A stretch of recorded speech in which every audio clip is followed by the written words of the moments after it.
For all our international viewers, followers. Esta tarde es la segunda charla de este semestre. Hay Víctor Breña del ITAM, que nos hablará de métodos asintóticos, pero ilustrando estos métodos sobre ejemplos concretos para que podamos aprender. Exacto. Gracias. Bueno, la idea es básicamente hablar en este seminario de métodos asintóticos, pero desde un punto de vista de sistemas dinámicos, y la idea es modelar problemas en biología. Entonces, está dividida en dos partes la charla. La primera parte es agarrar un modelito de juguete y ver qué se puede decir al respecto. Y la segunda parte tiene que ver más con investigación utilizando los mismos métodos asintóticos y precisamente extraer información del modelo que a su vez puede ser interpretado desde el punto de vista biológico, al menos en términos de las preguntas que estamos interesados. Entonces, es la primera parte. No se ve el título. Aquí, no, sí, aquí está. Ya está. Entonces, básicamente la idea que me gustaría que se quedaran en la cabeza es en una superficie como esta. Aquí simplemente tengo una variable que representa, es una variable estado, es una variable dependiente que depende del tiempo y la posición. En este caso, por ejemplo, este eje representaría evolución en el tiempo y en este eje estaría representando precisamente una colección de puntos que me dicen dónde la variable de estado tiene un comportamiento para cada tiempo. ¿Ok?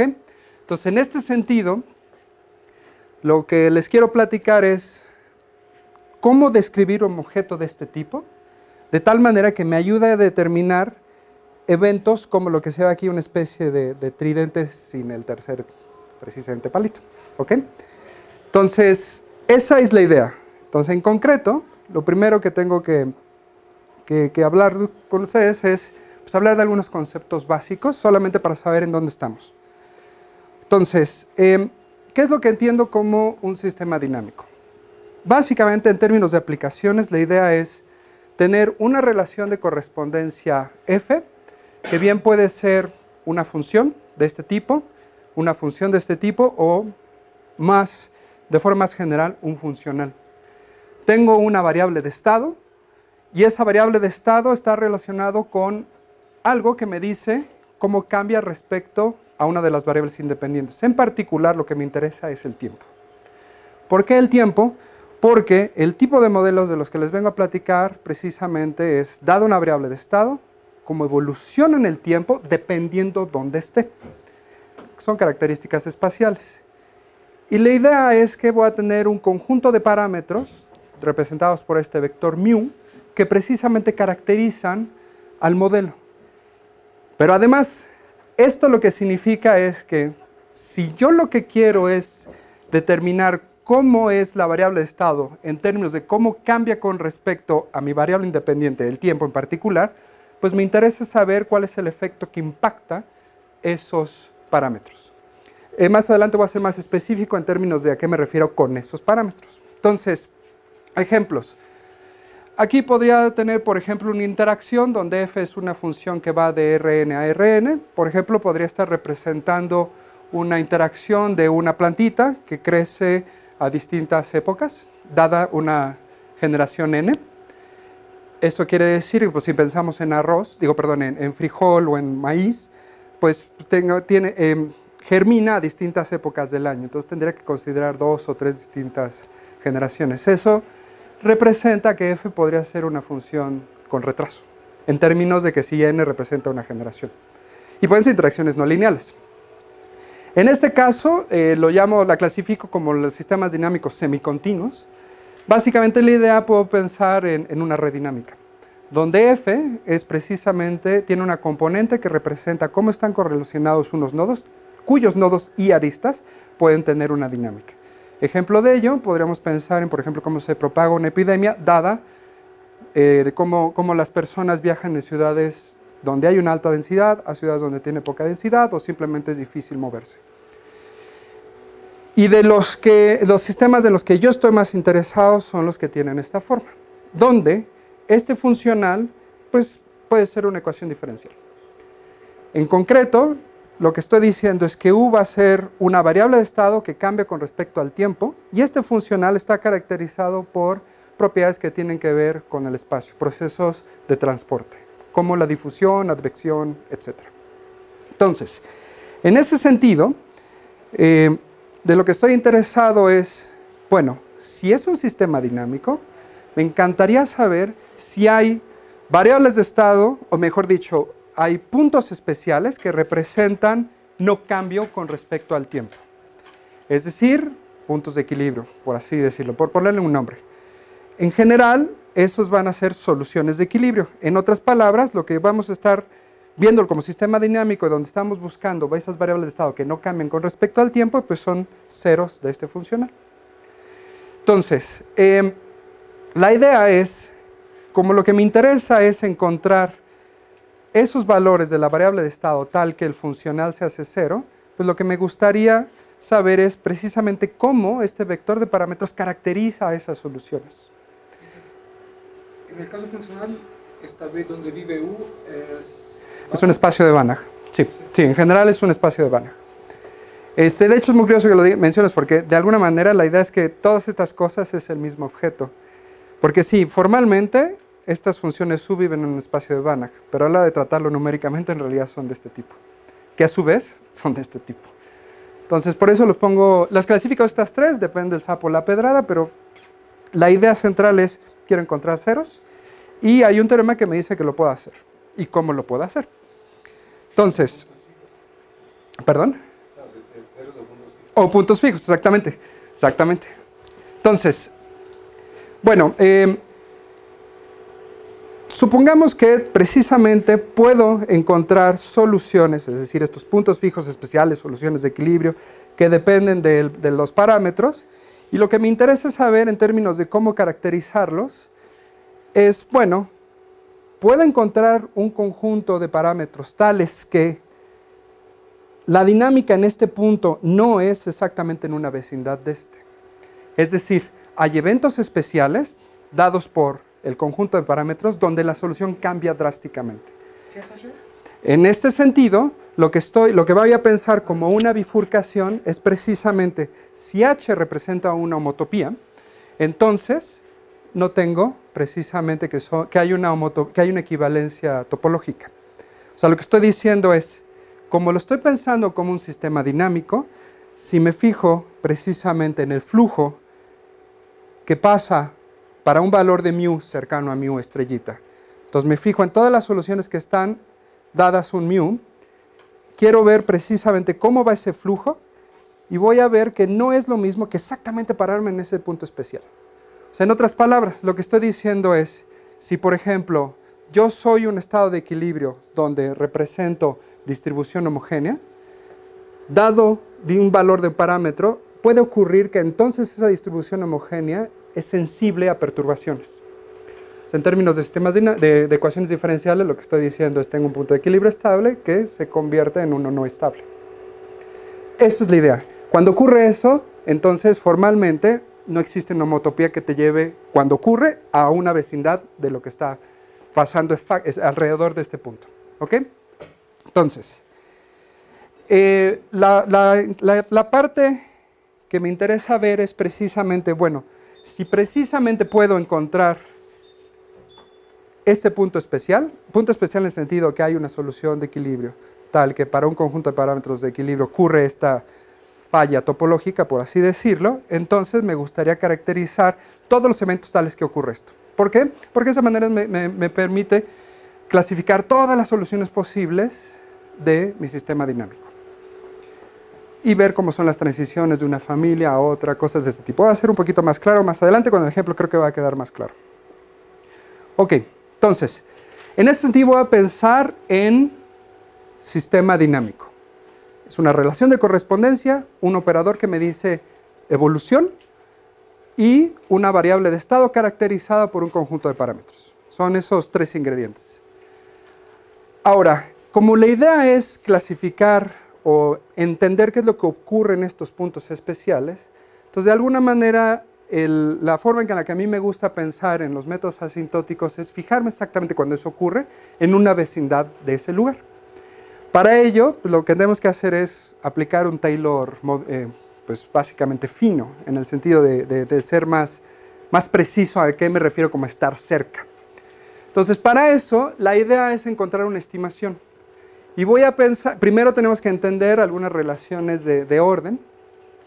Voy a pensar que F es de orden O grande de G si justamente G domina F, en una vecindad del punto especial donde ocurre algo especial. Y va a ser O chiquita si esa aproximación, si se fijan, aquí lo que estoy diciendo es existe alguno de estos y aquí es para todos. Entonces, de alguna manera lo que estoy diciendo, si es O grande, es puede encontrar una estimación. Es decir, puede encontrar un anillo en el cual ocurre esta dominancia. Y la O chiquita es una especie de aproximación más uniforme, ¿no? Es simplemente lo encuentro. ¿Ok? Ahora, verlo de este sentido es en realidad no tan útil. La idea es que se puede probar que si F es de orden O grande de G, es equivalente a pensar que el cociente tiende a un límite finito, distinto de 0.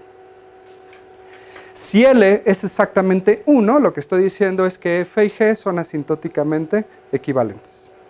O sea, lo que estoy pensando es, me acerco en un punto y quiero ver si F se parece a G.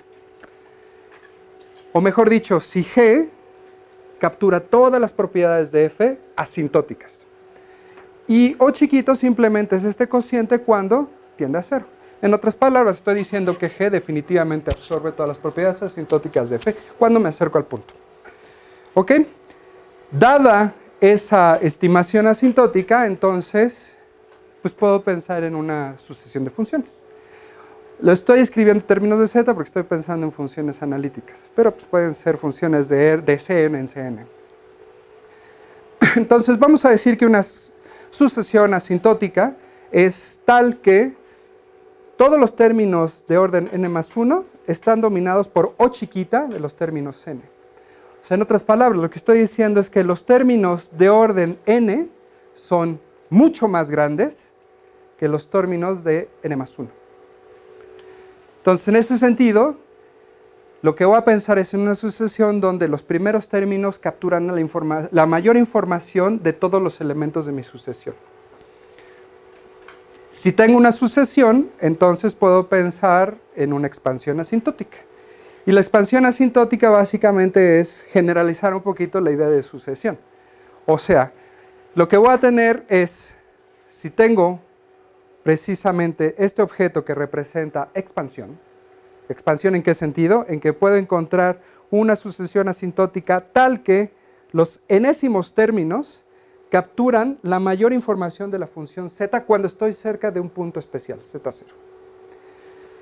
Ejemplos de esto, y bueno, y todos los términos de orden superior simplemente están dominados por el término más de la potencia más grande, o sea, el más chiquito de todos estos. ¿Ok? El ejemplo de esto, déjenme ver si sí lo puse, antes de eso, el ejemplo de esto piensen en la expansión en la serie de Laurent de la exponencial. Entonces, la exponencial, básicamente lo que estoy diciendo es que 1 domina a z, z domina a z cuadrada, ¿no? Para todo valor de z. Z cuadrada domina a z cúbica. En la expansión de Taylor, dividido por el n factorial correspondiente. Entonces, en esos sentidos, la expansión de Taylor lo puedo ver como la expansión asintótica de Taylor de la exponencial, lo puedo ver como la expansión asintótica de la exponencial. Entonces, la idea, ok, entonces, ¿qué tanto o qué tan útil es la parte de la expansión asintótica? Pues bueno, lo que significa es, y la parte central es, no me importa si lo que está del lado derecho converge o no. Lo que me importa es que los términos precisamente que tienen orden más pequeño capturan la mayor información de f cuando estoy cerca del punto especial. Entonces no me importa la convergencia, lo que me importa es extraer información a primeros órdenes. ¿Esto de qué converge? No necesariamente converge. De hecho, no me importa que converja. No, porque para ver si converge o no, entonces tendría que utilizar todas estas, tendría que ver cómo es el residuo, ¿no? El equivalente al residuo, dependiendo del tipo de expansión que quiera. La idea del asintótico es, hay un punto especial, me voy a acercar alrededor de ese punto especial y voy a poner una lupa. Y en el momento que pongo una lupa, no me importa lo que está afuera, sino me importa lo que me dice alrededor de ese punto. Esa es la idea central. Es decir, la parte derecha que no pusiste, si lo expandieras, eso sería dominado por bienes. Estaría dominado por estos cuates. O sea, puede ser que si pongo todo, toda la serie no converge, sí, pero no importa. Pero eso es más pequeña que la... Exactamente, exactamente. Asintóticamente más pequeño. ¿Sí? Entonces, un ejemplo, podría pensar, imagínense que está una barra, y lo que quiero hacer es, esta barra es un coche. Tengo un coche rectangular, sólido, y lo que quiero es prensarlo.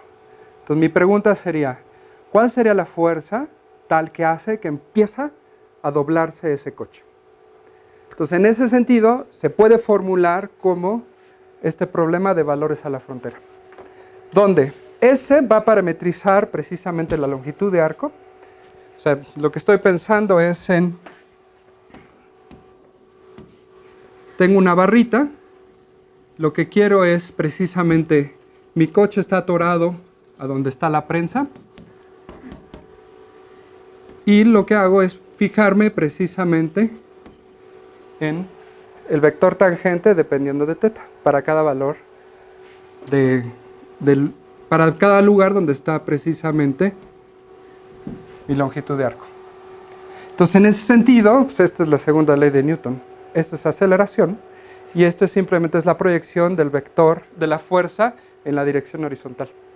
Y simplemente está formulado de tal manera que lambda captura las propiedades físicas del problema.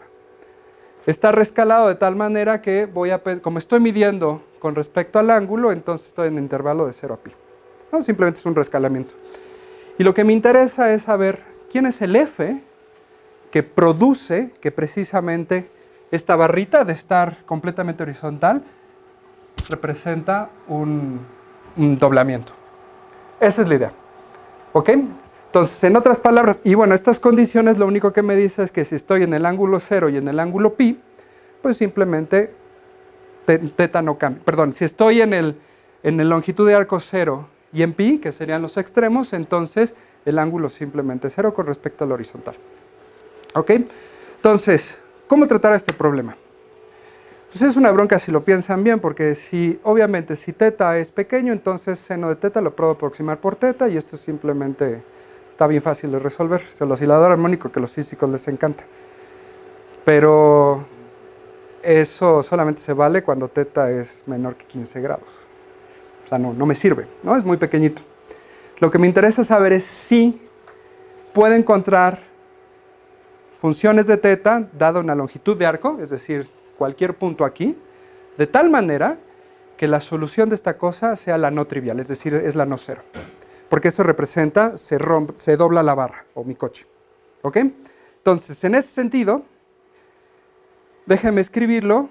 Ese es el problema central, ¿va? Entonces, déjenme escribirlo en general, para no estar lidiando con las derivadas específicas. Entonces, el ejemplo anterior es equivalente a analizar todos estos, donde f es una función no lineal, tal que en 0 vale 0, y de hecho es como si fuera una cúbica, localmente alrededor de 0. No, lo que estoy pidiendo es que la tercera derivada, por ejemplo, sea positiva, en el 0 vale 0, es decreciente linealmente y tiene un punto de inflexión en 0. ¿Ok? Básicamente es como si fuera una S. Entonces, ¿qué tipo de preguntas son las que me interesan en términos de un sistema dinámico? Lo que estoy buscando es un evento dinámico tal que no hay una correspondencia topológica entre un valor específico de mi parámetro lambda y soluciones triviales y las que representan no triviales. Bueno, en ese sentido es justo la primera pregunta que nos deberíamos hacer ¿es posible que las soluciones distintas de 0 resuelvan este problema? 1. La respuesta es sí, porque justamente esto lo vemos todos los días, ¿no? Cuando aplastan coches. ¿Qué condiciones propician la emergencia de estas soluciones? Es decir, ¿para qué valores de lambda esto ocurre?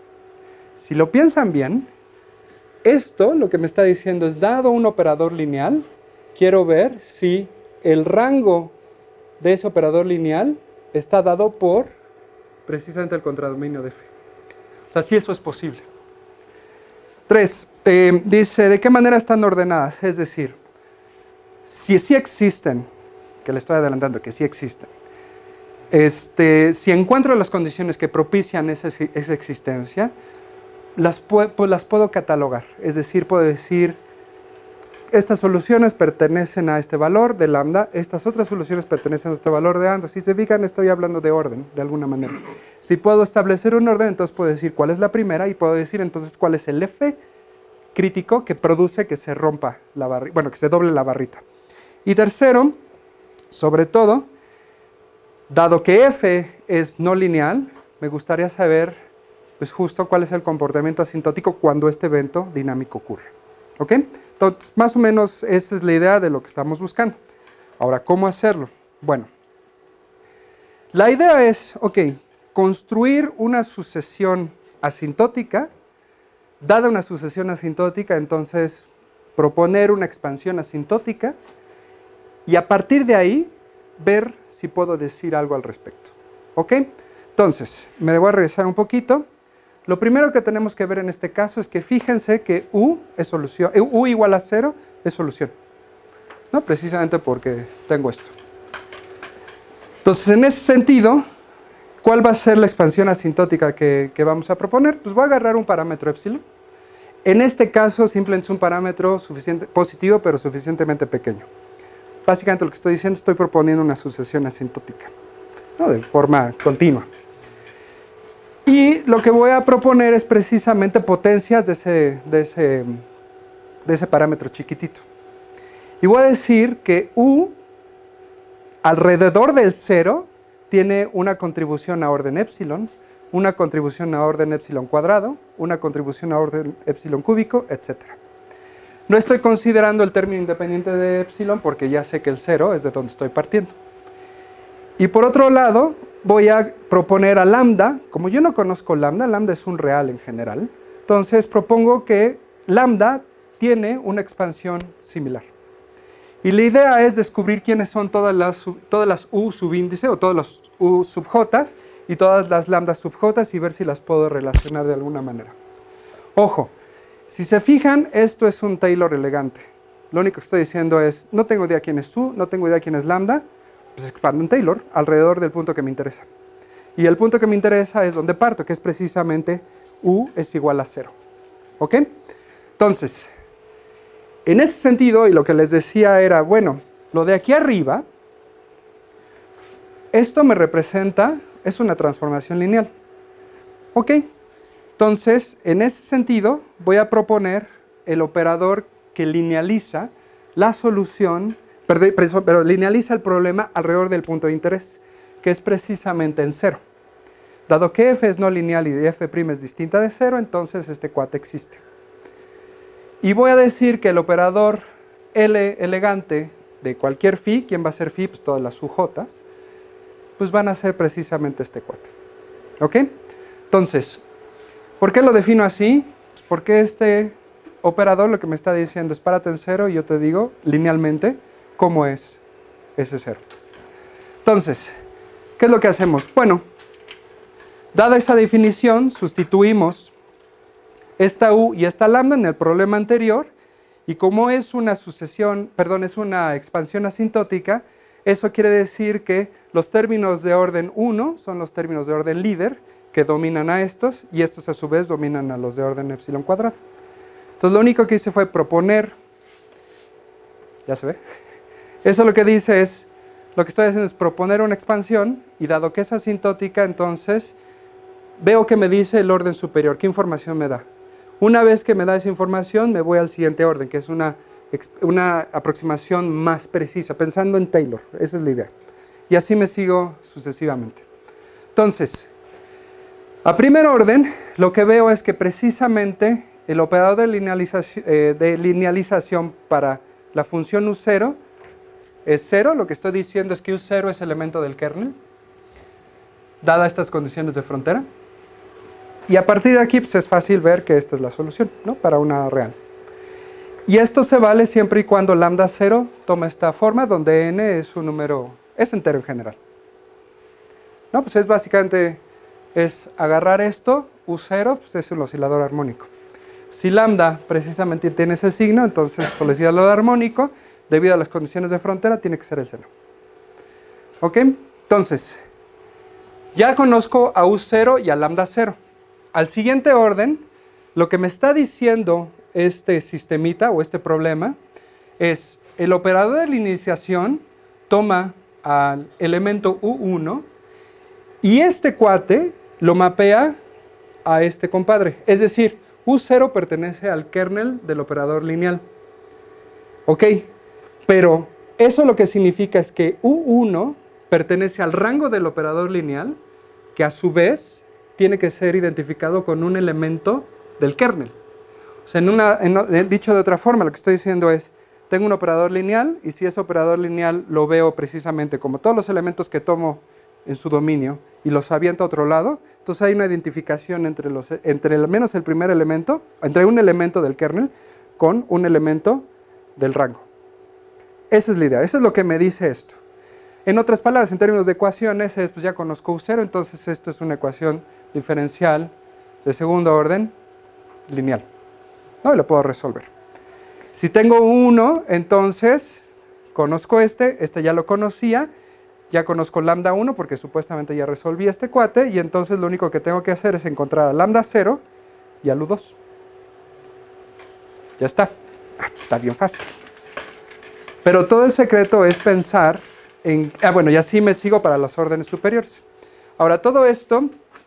igual, déjenme, le voy a cerrar aquí.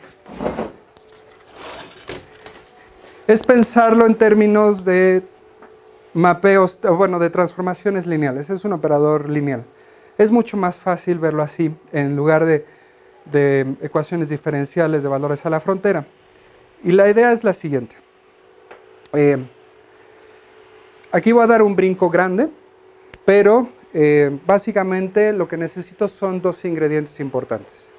El primero es la alternativa de Fredholm. Es simplemente un nombre, lo que dice es, si tengo un operador lineal y tengo a mu que es un real, entonces este problema no homogéneo tiene solución única. O bien, si psi fuera idénticamente 0, entonces lo que me dice es que existe un único mu. Lo único que me está diciendo es que... ¿Un único mu o un único phi? Un único phi, perdón, me confundí, un único phi. Entonces, básicamente lo que me está diciendo la alternativa de Fredholm es, pues fíjate en un operador lineal y te dice cómo son las soluciones para phi y mu. O sea, si esto representa precisamente un problema de valores a la frontera, entonces estas son las funciones propias y estos son los valores propios asociados a estas funciones propias. ¿Todo R tiene el espectro de Hall? Esa es la idea, justo. O sea, digo en general, para todo mu en los reales en general. Ahora, la alternativa de Fredholm lo que dice es clasificarme cuáles de estos precisamente hacen que esta igualdad se cumpla. Si psi es una función dada, entonces es única. Si psi es dada, si es distinta de 0. ¿Ok? Básicamente lo que decía es cómo relaciona los elementos del kernel de este operador con los elementos de su rango. Pero eso simplemente me interesa saber porque, si se fijan, esta ecuación representa a todos de este tipo. Eso por un lado. Y eso le llaman condición de solvabilidad, es simplemente si lo puedo resolver de forma única o no. Por otro lado, la identidad de Lagrange es, ok, tengo mi operador lineal, el que estamos conociendo, ok. Lo que yo sé es que los problemas anteriores son problemas de valores a la frontera, donde esta L elegante es precisamente el operador que me dice cómo linealizar alrededor de un punto especial, bueno, una función especial. Y pues bueno, básicamente la identidad de Lagrange lo que me dice es si este operador conmuta de esta manera, dependiendo precisamente de que si esto es 0 o no. ¿Ok? Pero fíjense que aquí esto simplemente es integrar por partes dos veces, tomar la diferencia, mejor a partir de aquí, integrar dos partes dos veces, y lo que me queda son estos términos evaluados en los extremos. Pero los extremos son todos 0.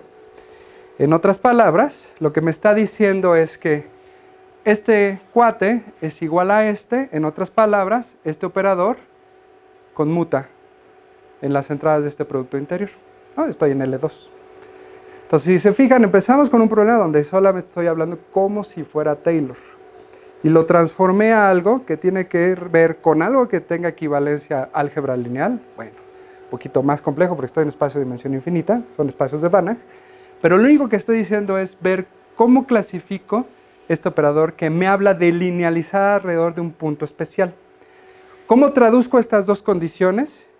Pues básicamente lo que estoy diciendo es, imagínense que tengo dos planos donde tengo los UJs y tengo los elementos UKs. Cuando esta diferencia es cero, lo que dice es que este operador actúa aquí y es lo mismo que actúe acá. Pero además, lo que me está diciendo es equivalente a que estos dos espacios son ortogonales. Si, por ejemplo, considerara la condición de solvabilidad. Es decir, si a este operador lo multiplico por alguna función, por ejemplo, tengo aquí un phi j y lo multiplico por otro elemento, un phi k, entonces, producto punto en L2, entonces, y resulta que del lado izquierdo tengo que hacer el mismo producto y eso me da 0, entonces básicamente lo que estoy diciendo es que el elemento phi k con el phi j viven en espacios ortogonales. Ahorita en el ejemplo igual queda un poquito más claro.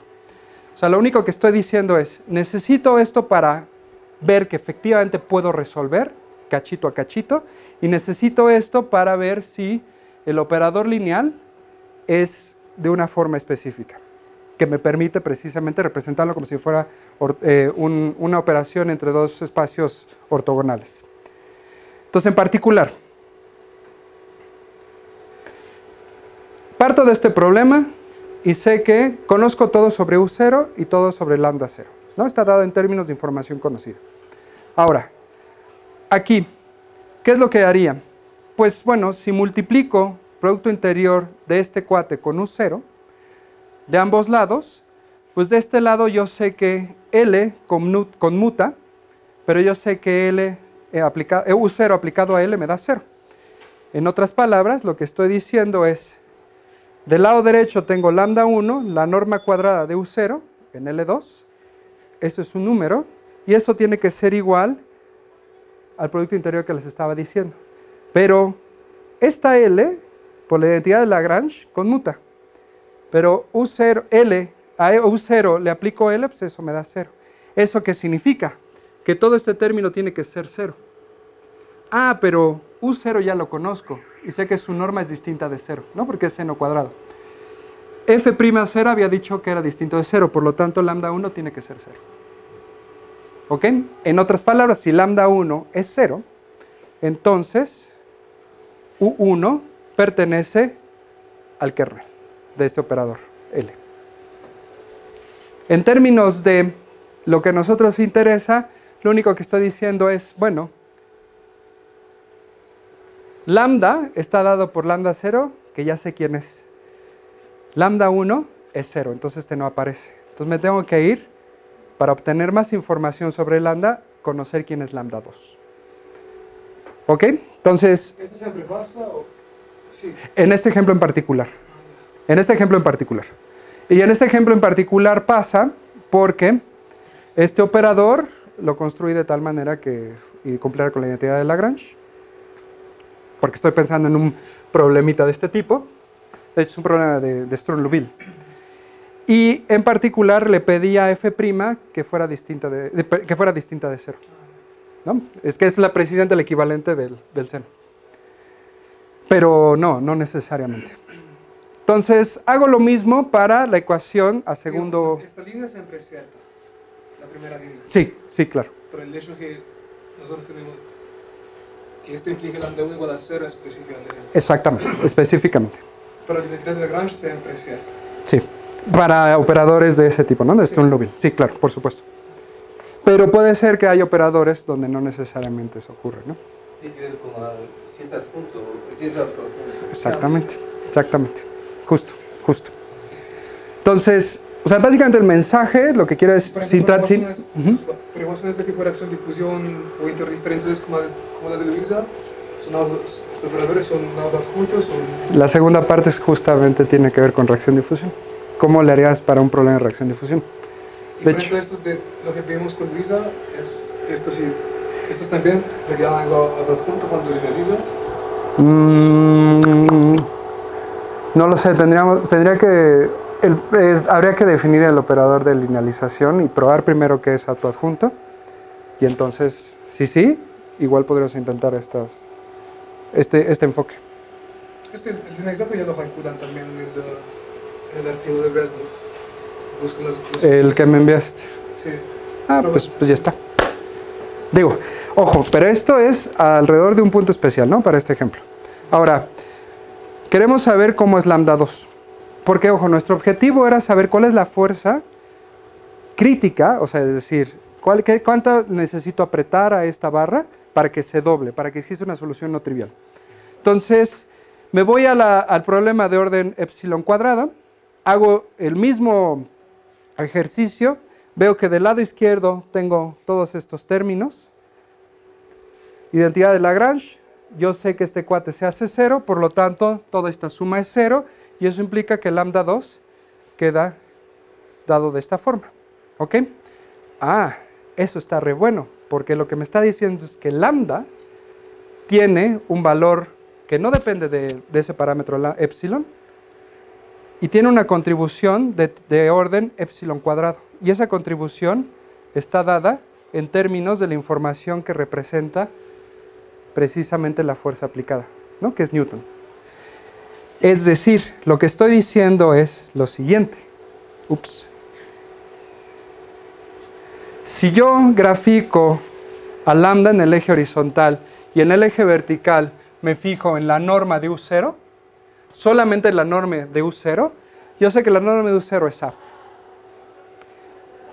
Y lo que me está diciendo es que lambda, al menos a primer orden, es decir, a orden líder, está dado por este punto, este punto, este punto, este punto y este punto, ¿no? Porque acuérdense que dependía de n cuadrada.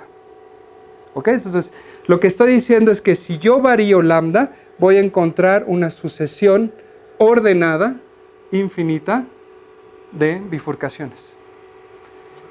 Donde esta domina a esta, perdón, no es cierto, donde todas estas son las bifurcaciones principales.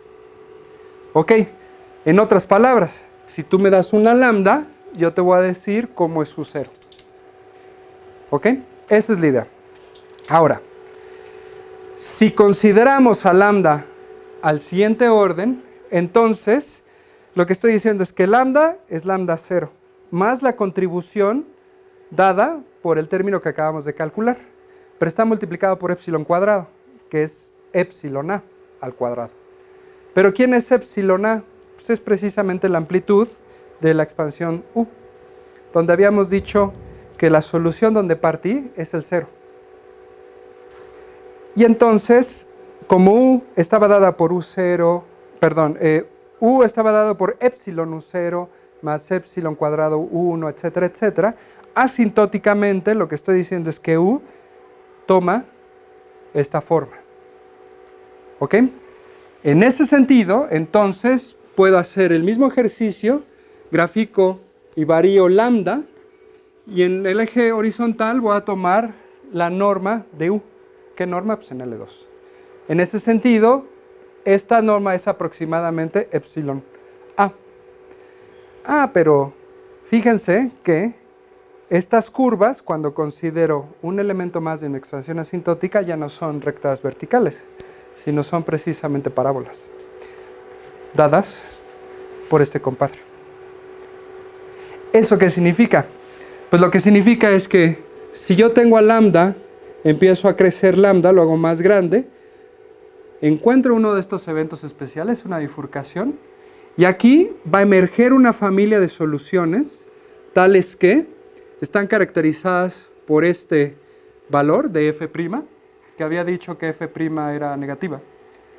Entonces, como es negativa, quiere decir que para cada valor de esta curva, de esta rama, voy a tener una solución que representa solución no trivial. Esa es la idea. Pero en términos de lo que me interesa es, bueno, A lo largo de estas ramas, sabes que no sumas al orden epsilon cuadrada sabes que no, ¿no? Porque será Son- más epsilon cuadrada Exacto. O sea, justamente para cada n, que son cada uno de estos, tengo un seno con una frecuencia en x. Este es el primer orden. Pero si yo le pongo epsilon... Sí, sí, pero para cada n, si n es igual a 1, aquí estoy. Si n es igual a 2, estoy en esta. Pero esta no es ahí. Sí, sí, por eso, por eso. O sea, lo que estoy diciendo es, mi primera aproximación, estos representan soluciones no Sí, triviales, de la forma seno nx. A segundo orden, lo que digo es lo mismo, pero las ramas están dadas por esta cosa. Pero ahí ya no son seno de NX, ¿no? Será seno de NX más el segundo... No, lo que estoy diciendo es que para cuando n vale 1, si estoy en este punto, entonces, dependiendo de qué tan grande es A, voy a estar a lo largo de esta ramita. O sea, justamente lo que estoy diciendo es, aquí encontré una sucesión. Espera, pero, porque U era igual a epsilon 0 más epsilon cuadrado 1, pero U1 ya hemos visto que era igual a 0, entonces U1 no contribuye, pero epsilon 2, U2 será distinto, ¿no? O sea, lo que dices es esto, ¿no? Ajá. Ah, pero fíjate, lo que está diciendo es, hago esta expansión y encuentro cada uno de estos, ¿va? Pero, lambda 0, en realidad, depende de n. O sea, ¿cuántos lambda ceros hay? Un chingo. Ok. Y para cada uno de estos, hay un U0, que a su vez, depende de n. Es como si dijeras, ¿Y por qué no le sumas? Digo, ahora que hemos llegado al epsilon cuadrado, podemos resolver esta ecuación ahí, la última, y eso nos dará un U2. un node que depende de n. Entonces cuando voy en la rama con las tridentes, la solución a lo largo de las ramas será U0 más epsilon cubo U2. Exactamente. Ok. Sí, justo. O sea, no epsilon cubo, sería... velo de esta forma, piénsalo, como es un problema de valores a la frontera, si fuera lineal, expandes en Fourier. ¿No? Y en Fourier entonces tengo la base de Fourier, que son chingo de senos y cosenos. Y la combinación lineal de esos cuates te da la aproximación de Fourier de la función. Entonces, lo que estoy diciendo aquí es, bueno, para primer orden, para lambda 0, tengo un chingo de lambda ceros. Uno para cada n. O sea, lambda 0,1, lambda 0,2, lambda 0,3, lambda 0,4, etc. Para cada uno de esos hay un U01, U02, U03, U04, caracterizados por n. Después, me voy justamente a orden superior. A orden superior quiere decir, tomo la información de lambda 0 más lo que corresponde a lambda 2. Y lambda 2 es todo esto, porque encontramos quién es lambda 2. A lambda 2 le corresponde un U2. Le corresponde un montón de U2, que no los calculamos. Ya. No los calculamos, solamente encontramos lambda 2, ¿no? Entonces, en otras palabras, lo que estoy diciendo es, dado que es un problema de valores a la frontera, hay un montonal de eventos dinámicos que representan soluciones no triviales. Y a todos ellos tengo asociado soluciones que representan justamente eso. En orden superior, lo que estoy diciendo es que en vez de tener esto, capturo la información de que representan soluciones no triviales, pero es como si ahora, en vez de estar aquí cerca, me alejo un poco y me doy cuenta que no son rectas verticales, sino que son algo que se parece a una parábola. Si siguiéramos el proceso, veríamos que lambda cúbica quizá tampoco existe, lambda cuártica sí, qué sé yo. ¿Sí lo ves? Sí. O sea, en otras palabras, lo que estoy diciendo en esta figura es que la fuerza crítica que necesito está dada por esto y una expansión de este tipo, donde simplemente esto cuate me dice qué tan grande es la fuerza mínima y estas son las contribuciones dadas por la amplitud de la solución no trivial. Obviamente, si hubiéramos seguido, entonces hubiéramos encontrado aquí la contribución de orden epsilon cúbico, cuártico, qué sé yo. ¿Sí? Ojo, F cúbica, el signo de F cúbica determina si las parábolas abren hacia acá o abren hacia la izquierda. En este caso aquí les estoy mostrando una bifurcación que es de tenedor, súper crítica. Claro, falta analizar la estabilidad en el tiempo, ¿ok? Que es otro asunto, pero de eso voy a platicar un poquito más adelante. Más o menos estamos en la misma página, ¿cuál es la idea? Ok, entonces, en términos de esta misma idea, lo que me interesaría saber es, bueno, ¿qué pasa si tengo una población de peces que viven cerca de la playa? Tengo una flotilla pesquera y lo que me interesa de esa flotilla pesquera es, pues precisamente, este problema. O sea, voy a pensar que mi playa es plana. Lo que me interesa es saber si tengo aquí mi flotilla y mi flotilla pesquera va a poner aquí una red. Donde pues la función de esta red es precisamente capturar a los peces. Y aquí hay un montón de pececitos. ¿Ok? Donde estos peces tienen alimento limitado. Entonces la pregunta es, ¿a qué distancia pongo mi red de la playa? ¿Qué es lo que quiero? Bueno, pues yo como jefe de esta flotilla no quiero que sean muy lejos porque eso implica una inversión mayor para mí. Más alimento para los que comandan estos y más gasolina sobre todo. Pero al mismo tiempo no lo puedo poner muy cerca porque si los pongo muy cerca entonces va a haber menos alimento para estos cuates y entonces puedo disparar un evento de extinción. Entonces la idea es cuál es la distancia óptima que precisamente permite que la población de peces sobreviva. Entonces, en ese sentido, lo que tengo que pensar es en U va a representar la densidad de peces en el tiempo en la posición X, donde X simplemente va a ser la distancia a la playa porque estoy idealizando que todo es planito. Por eso es una sola dimensión.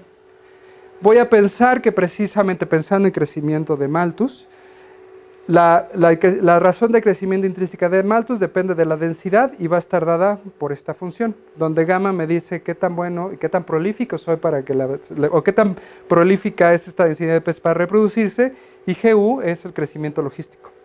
Lo que está diciendo es que si U es muy grande, está cerca de UM por la izquierda, entonces G es muy pequeño, por lo tanto me reproduzco muy pobremente. Entonces, voy a pensar que cada uno de esos peces se mueve como si fuera una caminata aleatoria. En ese sentido, entonces macroscópicamente es un proceso difusivo. Después, puesto en palabras elegantes, es la ecuación de Fokker-Planck, la versión más simple. Pero solamente eso es para decir que estoy utilizando probabilidad para ver cómo se comporta macroscópicamente esta densidad de peces. Y lo que voy a pensar es que si estoy en la playa, pues no puedo brincar a la playa porque soy un pez. Si estoy en la red, pues simplemente es 0 porque me atraparon. ¿Ok? Entonces, el problema que tenemos que resolver se puede escribir de esta manera. Es una ecuación de reacción-difusión, donde esto representa el segundo momento de probabilidad, simplemente es un proceso difusivo, la contribución de Malthus, que es denso dependiente, y quiero ver cómo cambia en el tiempo, condiciones de frontera y mi dominio. ¿Ok? Entonces, la idea es pensar en esto como si fuera un sistema dinámico. Es decir, este compadre va a ser mi funcional. Este funcional donde toma elementos en el espacio de Banach. No, pues es una ecuación diferencial. En ese sentido, la estrategia es, bueno, pues tomo las derivadas con respecto al tiempo igual a 0, veo si este cuate igual a 0 tiene soluciones, y una vez que las encuentro, analizo su estabilidad. ¿Ok? ¿Qué más puedo? En otras palabras, de hecho es lo que está aquí escrito. Juego un poco con los cambios de variable, etcétera, y todo se convierte en este problema.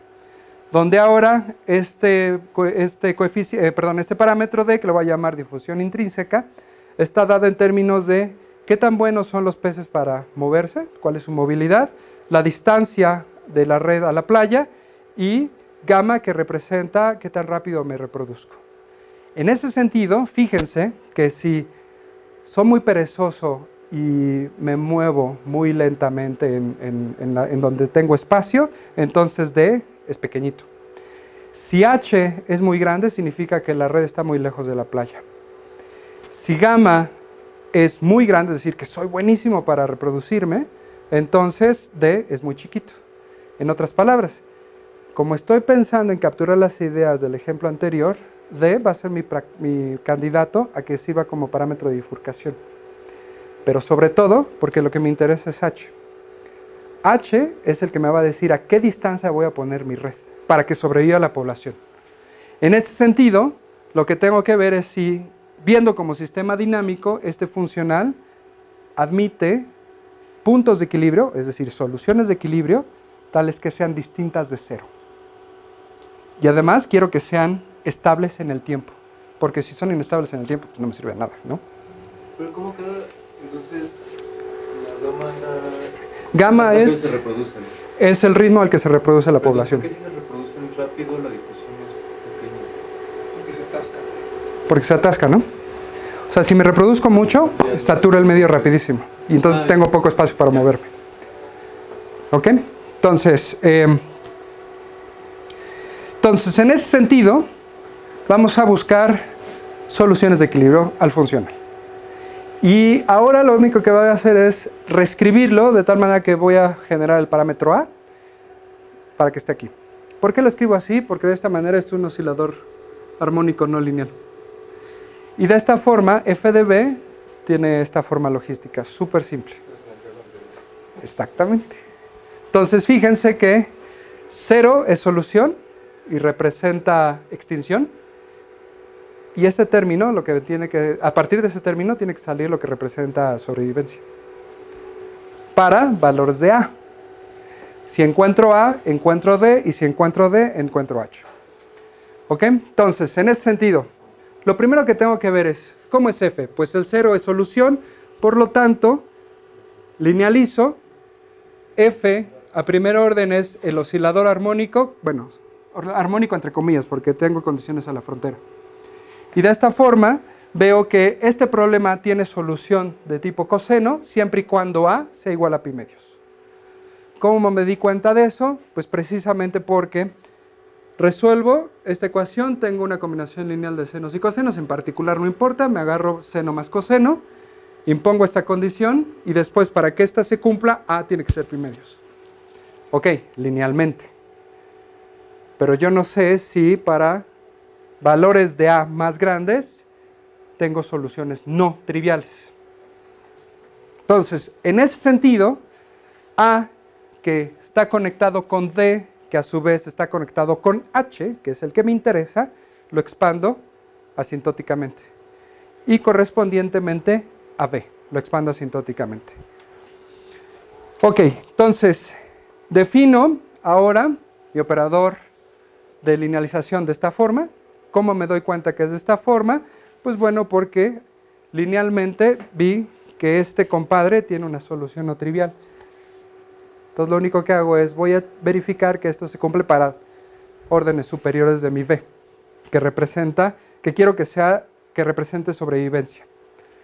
En ese sentido, el problema anterior va a ser a orden líder es este cuate, yo ya sé que esta es la solución, caracterizado por una amplitud, ¿no? Porque es una constante de integración simplemente.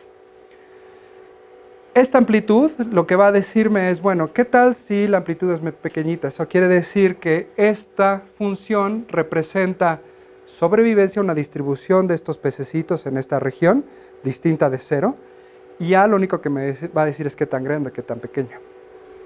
¿Ok?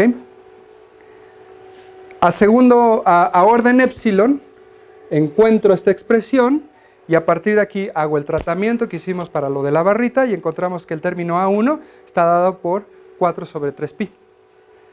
¿Eso qué significa? Y así me sigo a órdenes superiores. ¿Con eso es suficiente? Pues al menos parece que sí, porque dice A va a ser asintóticamente, va a tener una expansión asintótica dominada por pi medios y contribuciones de orden lineal en la amplitud, parametrizado por epsilon. ¿No? Porque propuso una expansión asintótica.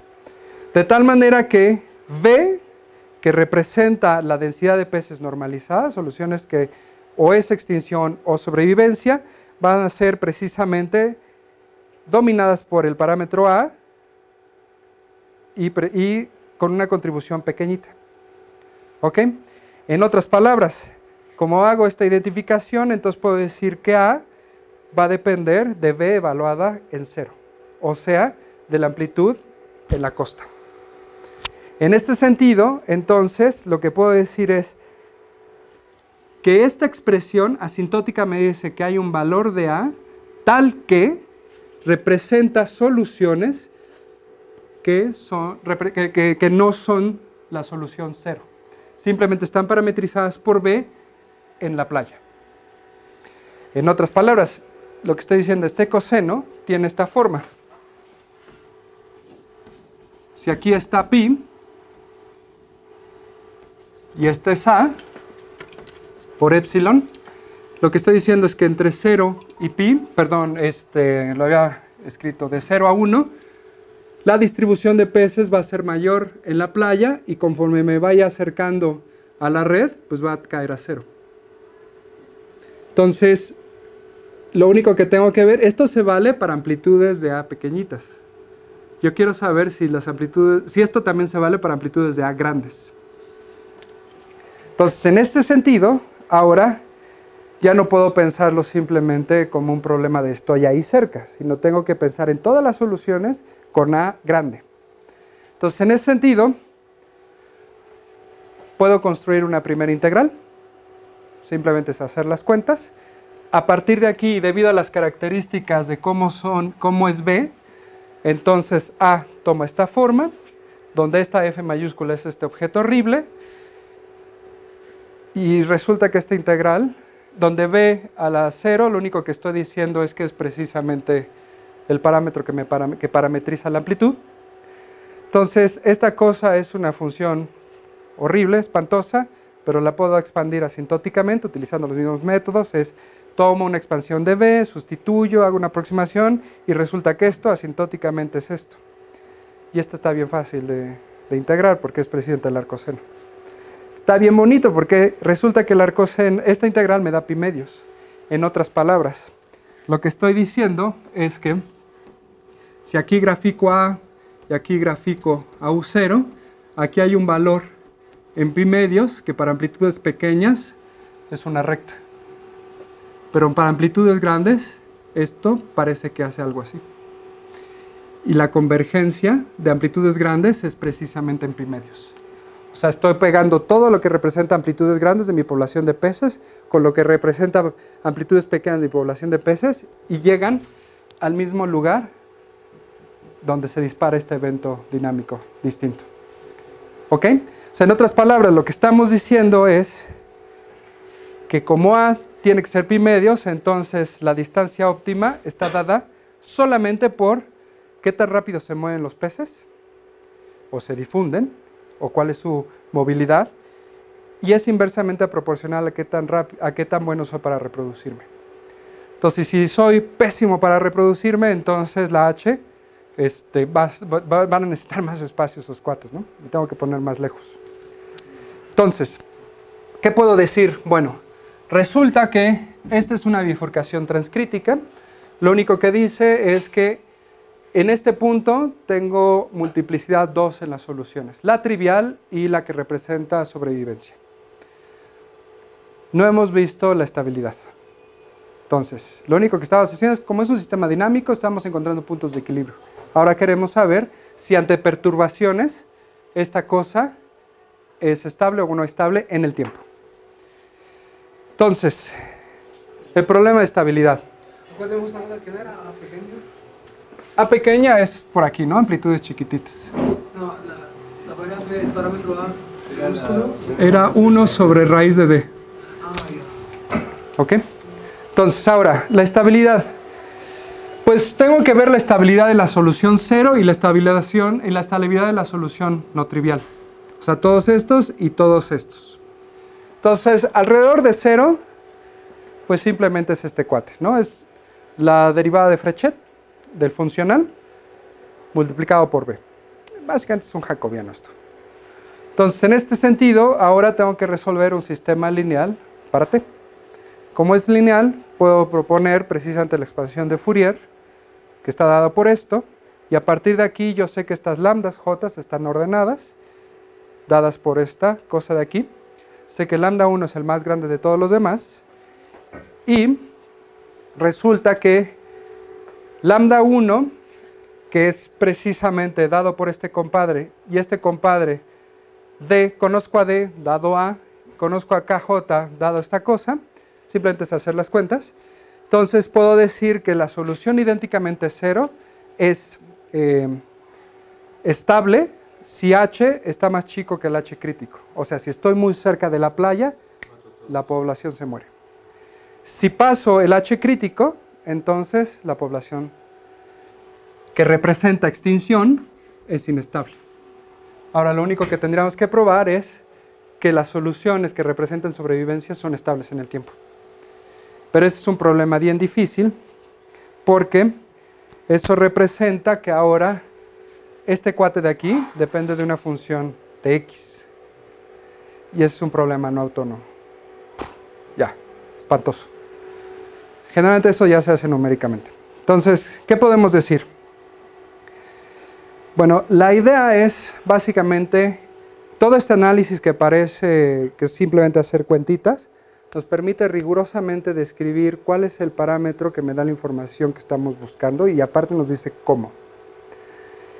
Y la idea central que les quiero, o que quiero que se les quede en la cabeza es que pues, es un sistema dinámico, es encontrar puntos de equilibrio en el espacio adecuado, calcular su aproximación asintótica en el espacio adecuado y a partir de ahí decir algo al respecto. Problemas bien difíciles, o sea, me agarro una ecuación diferencial parcial no lineal, no importa, es un sistema dinámico. Lo traté como si fuera una función y lo expandí como si fuera Taylor. Ese es el mensaje. El problema de las no triviales es precisamente lo que les decía. Ahora f', donde f es precisamente el mapeo logístico, está evaluado en una función de x. Ya, está difícil. Porque ahora lambda, o sea, estas phis, pues corresponden a un problema de valores a la frontera no autónomo y estas lambdas, pues tienen que estar asociados a ellos. Entonces, problema complicado, al menos analíticamente. Numéricamente es bastante fácil. Entonces, esa es la idea de la primera parte. Sí, no sé si me quemé demasiado tiempo. ¿Mande? Son 7:13, me quemé bastante. Entonces digo, yo puedo seguir, pero como ustedes digan. La segunda parte es sobre el... Es más de investigación y esa tiene que ver con un problema bioquímico. Y para entonces, mí hasta las 8 esencialmente la ¿aguantan? Para las 8. Ok. Entonces, si quieres, hago una pequeña pausa. Te espero. Entonces es Está bonito, porque la idea de esto es Primero, gracias por esta parte porque estuvo genial. Oh, espero que les haya quedado claro. Siempre para mí, nunca entendí cosas de estas cosas, ecuaciones diferenciales y por el de la vida. Bien. Son casi ortogonales a los métodos que conozco de perturbaciones singulares. Y bajados en el cual estos funcionan y los otros no, y viceversa.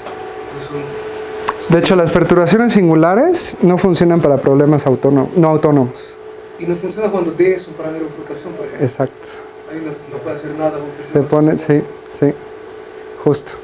Y seguramente no autónomo, sí. De hecho, el problema de los que voy a platicar ahorita, al menos cuando empecé a trabajarlo, intenté usar eso y no pude. Nunca había logrado agarrar esta componente de los Chiva. Entonces esperamos, ¿cómo se llama este cuate? Enrique. Vamos a Enrique. Eso no voy, pero muchas gracias. Claro.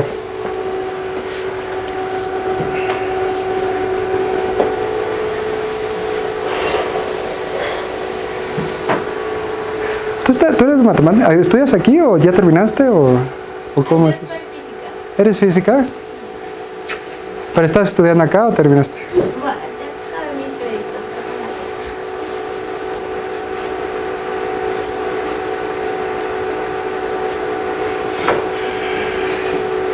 ¿Cómo estamos, man? No te reconozco cuando llegaste con pelo corto. ¿Qué es eso, güey? ¿Cuánto tiempo tienes que te lo cortaste? 6 meses. Ah, pues ya hace un buen rato. Que no viene- Grabar esto, ¿no? Sí, sí, sí, sí. Bueno, entonces se invitaría como a ir al... rápido.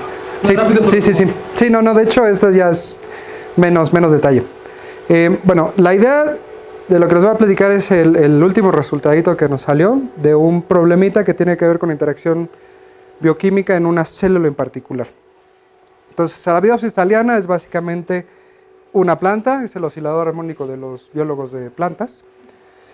Y tiene la característica que pues, está genéticamente perfectamente bien, bueno, está bastante bien, es bien conocida experimentalmente. En particular, en la raíz, si hacen un corte transversal, vemos que precisamente en la corteza hay dos tipos de células.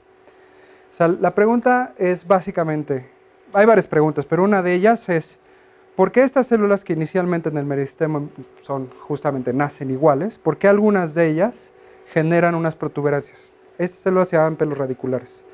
¿Por qué son importantes? Porque estas protuberancias ayudan al anclaje a la célula, a toma de nutrientes, interacción con otros cuates, que no es ella misma. Pero lo que es curioso, al menos desde el punto de vista dinámico, es que debe haber algún agente, en principio bioquímico, que le dice a cada uno de estos cuates, si tú generas protuberancia, tienes que estar muy lejos de otra.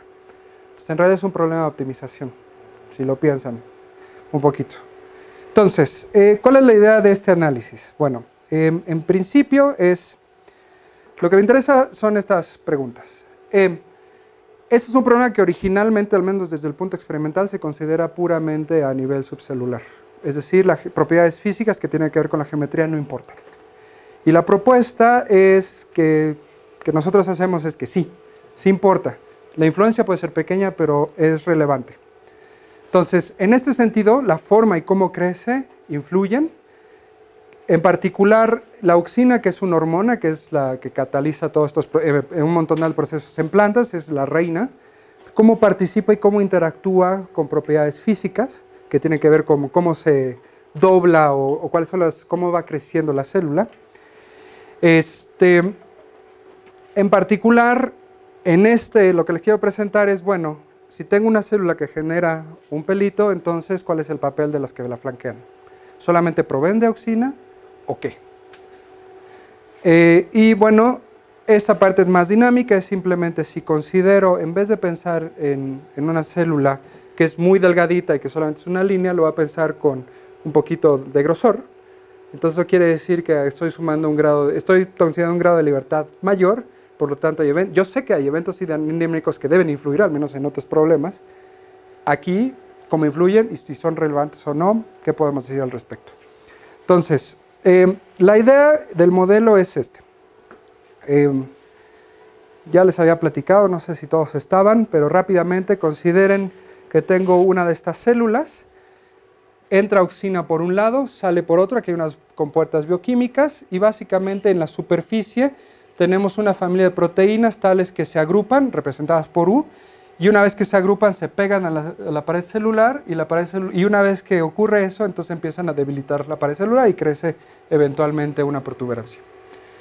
Y B van a ser todas esas proteínas que están participando en este juego de me prendo y apago, de estas proteínas se prenden y apagan, es decir, se pegan o no se pegan, y pues bueno, ahí están, es como si tengo un prendido y apagado. Entonces, el modelo de reacción-difusión que se propone tiene algunos defectos, en particular estoy pensando que la difusión sigue un proceso estocástico, una distribución normal. No necesariamente es cierto, o sea, es pensar que todo se comporta muy bien. Entonces, primera falla. Segunda falla es, estoy pensando en que U son todos los miembros de la familia de los que se activan y B son todos los que se inactivan. Entonces no puedo saber exactamente cuáles son las proteínas que hacen qué. Entonces, desde este punto de vista, simplemente estoy considerando, hay dos variables de estado, unos están prendidos, generan protuberancia y los otros no. Entonces ahí estoy perdiendo información. La parte que es interesante desde el punto de vista de sistemas dinámicos es que este problema es un problema de reacción-difusión, pero es no homogéneo, porque el parámetro que representa la distribución de auxina depende de la posición. Eso es porque se sabe que la auxina entra por un lado de la célula Y las compuertas bioquímicas, como aquí solo permiten entrada y aquí solo permiten salida, y la difusión de esta hormona es mucho más rápida que la difusión de las proteínas, entonces en la escala de tiempo de las proteínas es como si esto estuviera fijo en el tiempo, pero inhomogéneamente distribuido. Entonces las preguntas que nos interesan son, ¿podemos encontrar soluciones U y B tal que representan una alta concentración de activos? ¿Sí o no? ¿Y cuál es el papel de los inactivos? Si eso ocurre, esas soluciones son estables o inestables en el tiempo, y si son inestables, entonces, ¿qué producen? Eso es básicamente el centro del estudio. Entonces, nada más para aterrizar hacia dónde vamos y conectarlo con la parte anterior, pensamos primero en que la célula es muy delgada en términos de, es una célula no gorda, que es alrededor, eso tiene un grosor de 20 micrones, contra cuando ocurre este proceso es alrededor entre 40 y 70 micrones, más o menos. Entonces la primera aproximación es pensar en que el dominio es unidimensional, es decir, el espacio simplemente es adelante y atrás.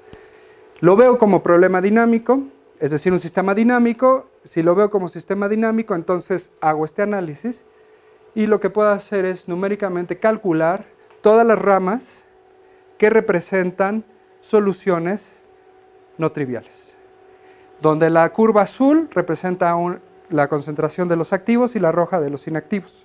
Lo que vemos es que el diagrama de y bueno, si varío el parámetro K20, que es precisamente el que dice qué tan bueno para catalizar es la auxina, aquí lo que estoy diciendo es, bueno, si el parámetro que me representa esa capacidad de catalización va creciendo, entonces emerge una solución, una rama de soluciones que representan concentraciones donde concentraciones de los activos y de los inactivos en lugares específicos, las curvas sólidas son las ramas estables y las líneas pintadas son las inestables. En particular lo que nos interesan son estas cuatro que representan soluciones de este tipo.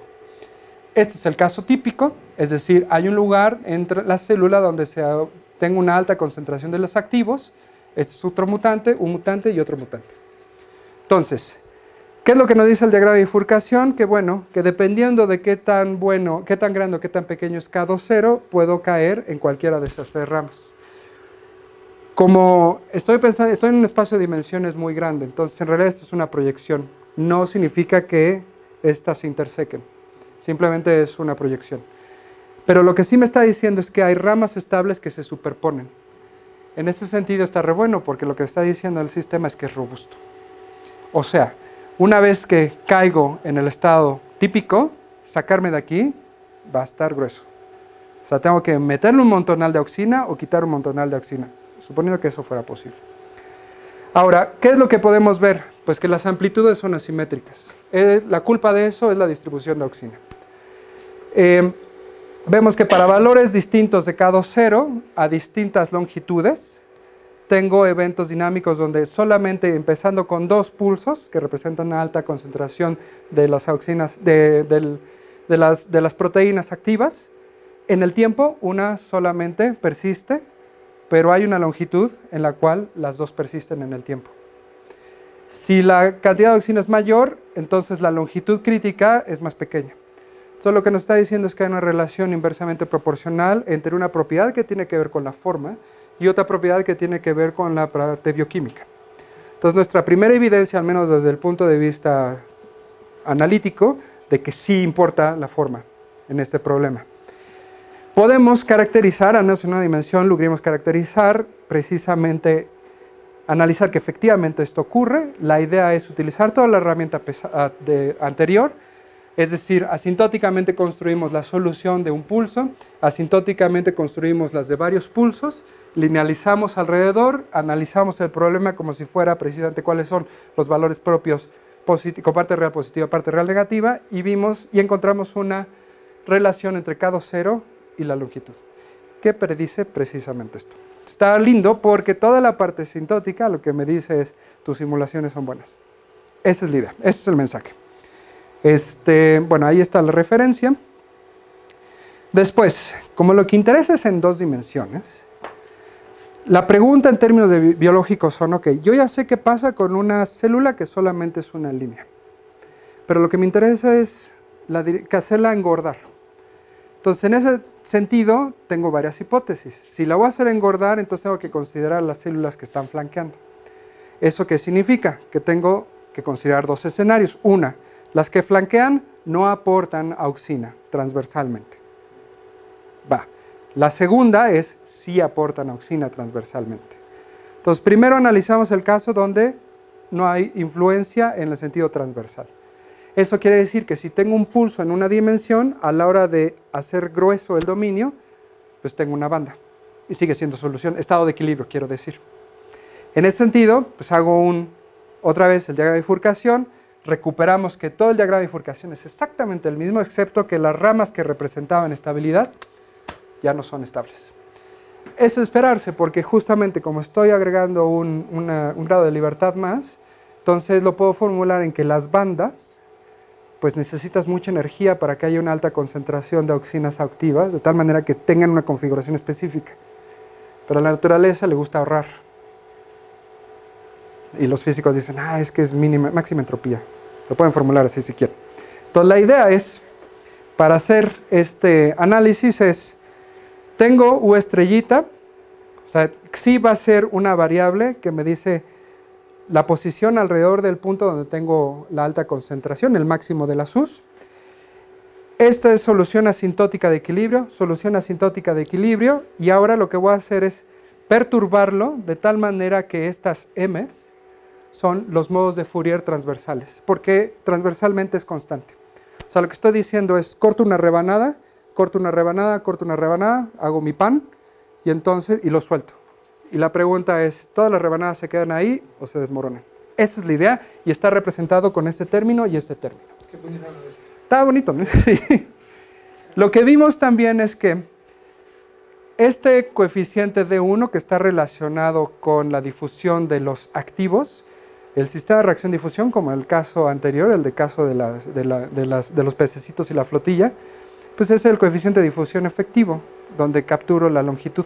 Eso quiere decir que si D1 decrece, entonces L crece. En otras palabras, si considero que la longitud de la célula va haciéndose más grande, entonces pierdo estabilidad.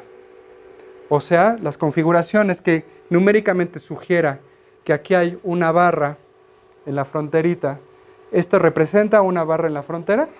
Lo que estoy diciendo es que si la longitud es muy grande, longitudinalmente, valga la redundancia, entonces este cuate se comprime. Entonces todo es inestable. ¿Por qué hacemos eso? Porque como la idea es asintótica, queremos considerar un parámetro que sea pequeño. Y el parámetro que va a ser pequeño es precisamente D1. Analíticamente, ¿qué significa esto? Lo que significa es, construyo en una dimensión mi rebanada, hago copias y este es mi pan. Y a este pan le doy una patada. Y una vez que le doy una patada, construyo precisamente mi problema de valores propios, no lineal, no local, espantoso. Se ve horrible, donde esta W es secante hiperbólica cuadrada. Esto sale de hacer una aproximación asintótica de este pulso. ¿De dónde salió eso? Pues lo que estoy diciendo es que el pulso es como una delta de Dirac, visto desde lejos, y visto desde cerca es una secante hiperbólica cuadrada, que eso, de hecho, es la forma como construyes una delta de Dirac. Estamos integrando de menos infinito a infinito, porque todo esto lo que está diciendo es, en la escala donde estoy de lejos, lo veo como si fuera un valor finito. De cerca, pues tengo que integrar toda esa distribución. Entonces, esa es la analogía. Los ingredientes esenciales son epsilon y S y M.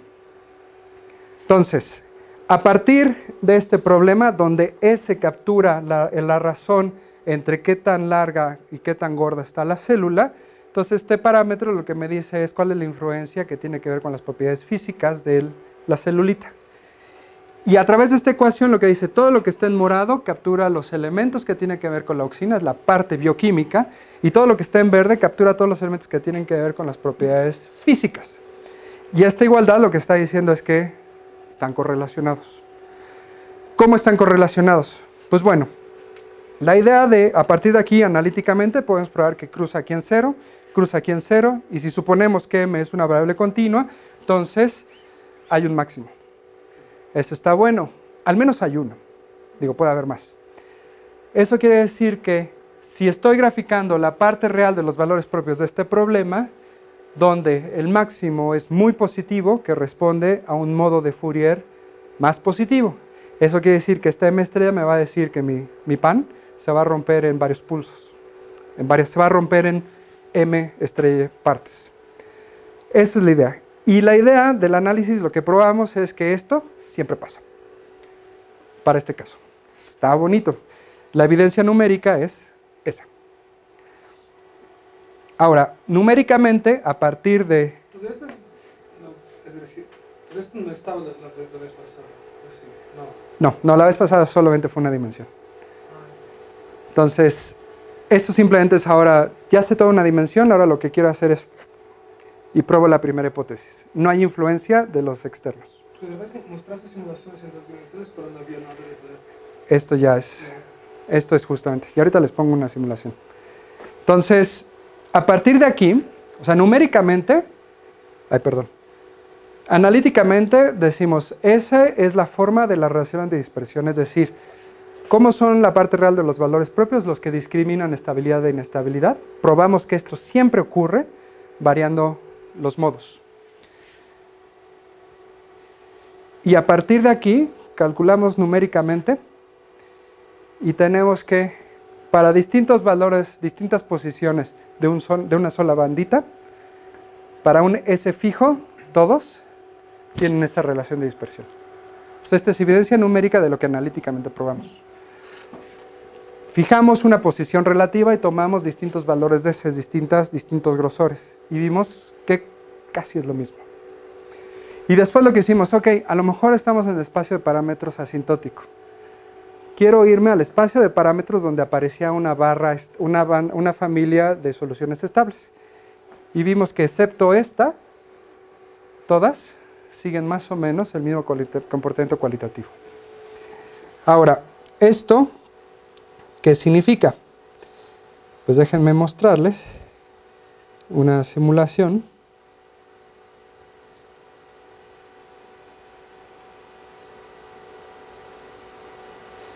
Que corresponde precisamente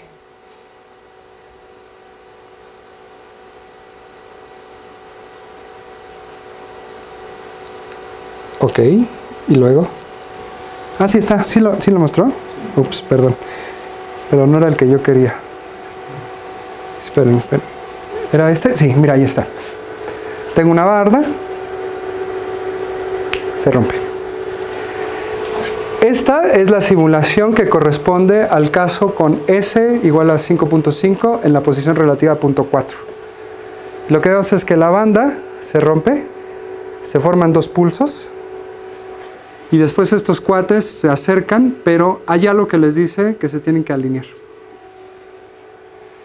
Entonces, hasta ahorita explicamos que la banda no es estable en el tiempo, pero no hemos explicado por qué se acumulan ahí, así. Además es un fenómeno global, ¿sí? Sí, de hecho. Entonces... ¿Y correctura de simetría? El hecho de... Porque tu espacio es simétrico en esta dirección. En esta no, porque hay oxígeno, pero en esta sí. Entonces hay 2 posiciones posibles. O ambos están a la misma largueza, pero en puntos distintos, o se alinean. Sí, eso es lo que yo creía, pero ahorita vas a ver que no. Entonces la simulación corresponde a este valor de S y a esta posición relativa X0, que es más o menos entre 2 y 3 y 2 y 3. Entonces predecimos que se rompe entre 2 y 3 puntos. Después, justamente la pregunta es, pues no, tiene como es simétrico respecto a la dirección transversal, entonces pues no hay muchas configuraciones. Entonces lo que hicimos... Una así. O así. Entonces son esas 2. Con 2 pulsos. Con 2 pulsos. Pero ¿cómo aseguro que aparecen 2 pulsos? O sea, lo único que hemos probado aquí es que la banda se rompe en 2. ¿No? Bueno, se rompe en el modo más inestable. Entonces lo que hicimos fue, bueno, pues me tomo el conjunto de parámetros que están más cercanos de la biología. Esa parte no me la pregunten, simplemente los agarré de otro artículo y le creí. Y lo que hicimos fue hacer continuación numérica en 2 dimensiones. Justo. La pregunta es, en el conjunto de parámetros que están cercanos a la biología, ¿qué tipo de patrones voy a observar? O sea, soluciones de equilibrio que son estables. Y lo que vimos es que, pues, recupero la misma comportamiento cualitativo de una dimensión, es decir, hay superposición de ramas estables, donde la rama 1 corresponde a la banda estable en la fronterita, el que ya había dicho que no podía ser posible. 2, 3 y 4 son 2, 3 y 4. O sea, es mucho más rica de lo que creíamos. No siempre voy a tener solamente 2 pulsos, sino puedo tener comportamientos híbridos. Aquí una forma de cacahuate, aquí hay una banda con pulsos. Debido a la simetría, esto en realidad es un pulso, este es un pulso, este es un pulso y este es un pulso. Es biológicamente irrelevante. No, porque eso no lo ves. ¿Cómo se hace el problema? Pues les había dicho que al final al cabo todo es un sistema dinámico. Y estamos hablando de funcional, espacios de Banach, mangos. La idea es, numéricamente no puedo trabajar con espacios de Banach. Puedo trabajar con cosas finitas. Entonces, en ese sentido, construimos una matriz, identificamos un vector U, un vector B, de esta manera. Discretizamos el operador de derivada en X, o el operador de segunda derivada en Y. Construimos el operador de Laplace, donde estos son los productos de Kronecker. Simplemente lo único que estoy diciendo es, quiero la derivada en 2 dimensiones, pero la quiero diagonal. Construyo el vector W, que es todos los U's y todos los B's. Entonces es un sistema enorme, dinámico, porque ahora W punto va a ser una matriz de difusión multiplicada por el operador que representa Laplace, aplicado a W, más la contribución H. ¿Y H quién es? Pues son las componentes que representan precisamente la parte bioquímica, o sea, la interacción de reacción. En ese sentido, entonces, todo el problema consiste en, pues calcula los equilibrios, calcula ceros. Esta X, pues está dada por la discretización, entonces en realidad todo esto es H de X en algún N a otro N. Y después le dices a tu resolvedor favorito, calcula los valores propios. ¿Cuáles? Los más grandes. ¿Por qué lo puedo hacer? Porque es Laplace al fin y al cabo, entonces yo sé que están ordenados. Entonces calcula los de la parte real más grande. 10, 15, 30, los que tú quieras. Entonces, para un valor de tu parámetro, calcula un 0, calcula estabilidad. Utiliza eso en tu método de Newton-Raphson para iniciar y calcular otro 0 variando tu parámetro, darle un brinco. Lo haces las veces que tú quieras y encuentras esto. Entonces, todo tu problema de espacios Banach en realidad es otra vez un sistema dinámico.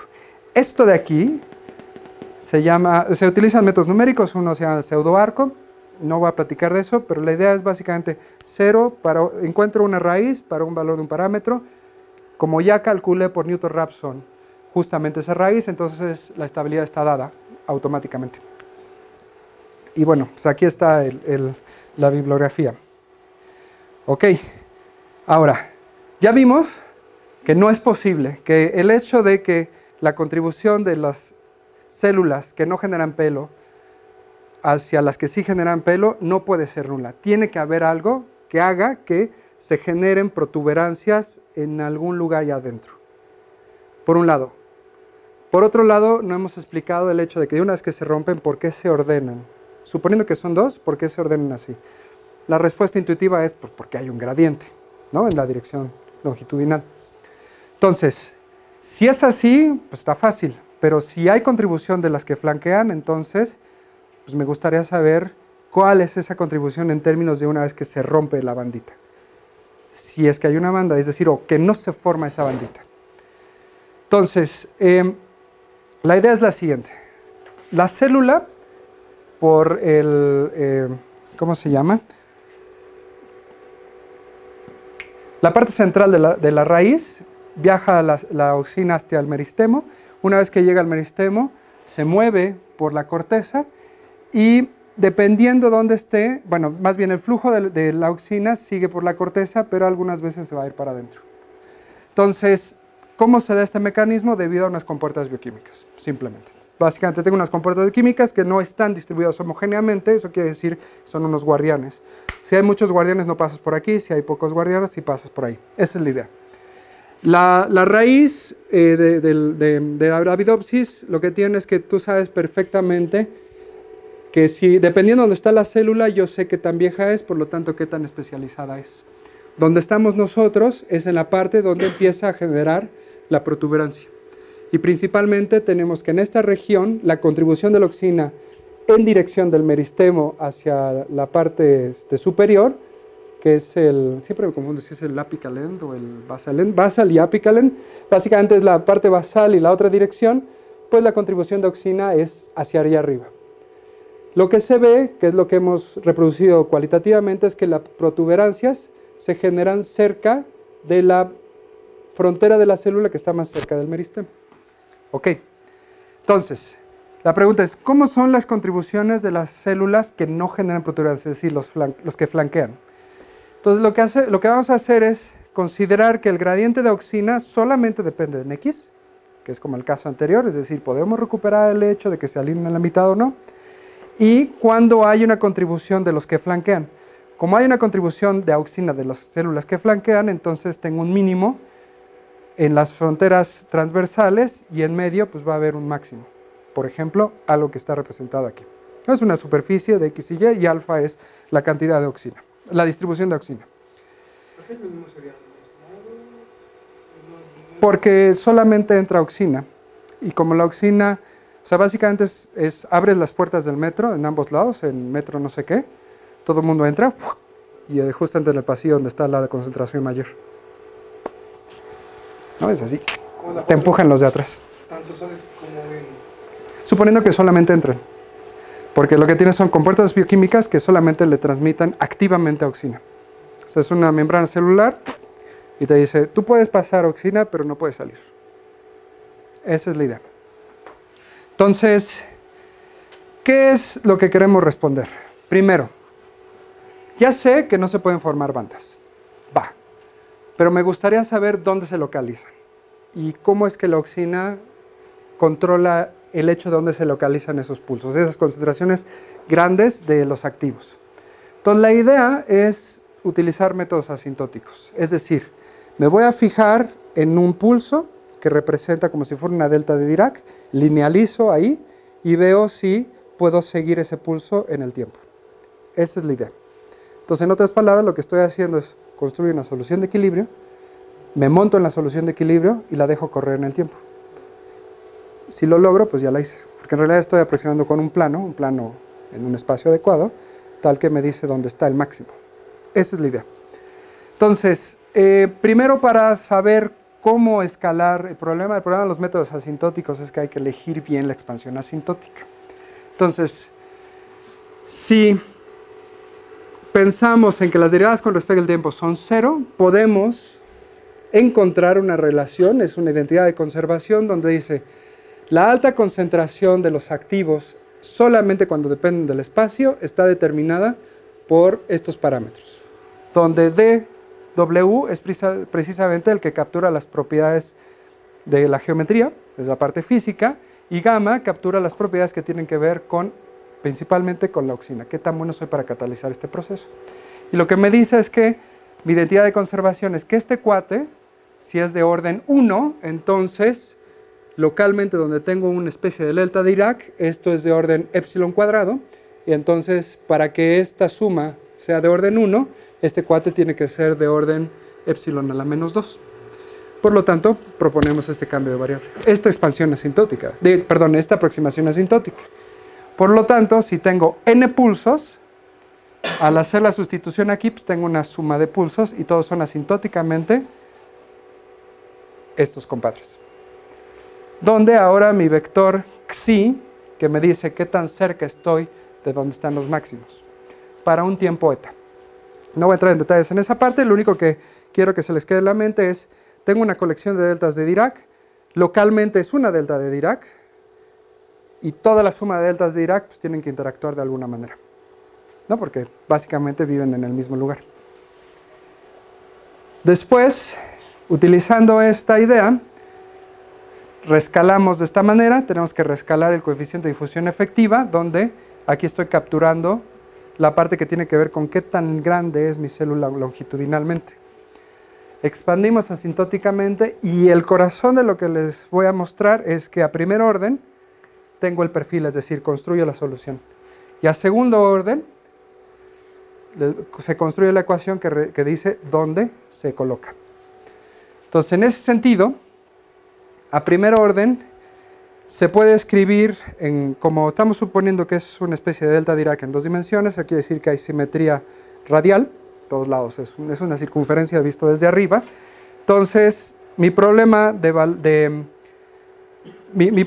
con la derivada del tiempo igual a 0 es equivalente a este sistema, que es espantoso. Este sistema lo único que está diciendo es, hay una solución UC y BC, de tal manera que construye el perfil, que es radialmente simétrico. ¿Cómo se ve? El comportamiento asintótico está dado donde UC, que representa localizaciones, como es una delta de Dirac, tengo una amplitud muy grande y una vez que me alejo de la amplitud, tiendo a 0. Soporte compacto, si quieren palabras feas. Y la que corresponde a la densidad de los inactivos, pues sigue un comportamiento asintótico logarítmico. Lo único que está diciendo esto es que V va a funcionar como una fuente de los que se activan. Entonces, en otras palabras, V lo que me va a decir es donde hay un mínimo, vas a encontrar un máximo de los que están activos. Tiene sentido, porque corresponde a lo que sabíamos en una dimensión. Entonces, resolvemos numéricamente y lo que vemos es que hay un parámetro que depende del parámetro S, ahorita digo qué es eso, tal que, por ejemplo, para estos 3 valores de ese parámetro, U, justamente el perfil es un pulso. Pero si S es muy grande, entonces empieza a formar algo que llamamos forma de volcán. Es como si fuera un pulso que tiene un valle. Eso lo que sugiere es que S lo que está haciendo es tratando de romper esa simetría radial. Y bueno, V se ve así. Entonces, ¿cuál es el truco? El truco es pensar que las soluciones a primer orden están rescaladas de esta manera. UC y BC me dice la forma. Punto. Y la amplitud está gobernada por algo que depende de la auxina y por algo que depende de la geometría.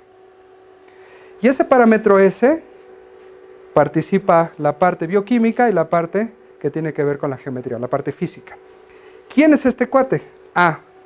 Utilizando esta condición de solvabilidad que les platiqué desde el principio, es posible deducir que ese parámetro SJ en realidad lo que está capturando es toda la contribución que tiene que ver con la parte no lineal, gobernada por la auxina, modulada por las propiedades físicas. Entonces, este parámetro lo que me dice es, tú me dices de qué tamaño eres y me dices qué tan buena y cómo está tu distribución, y yo te digo si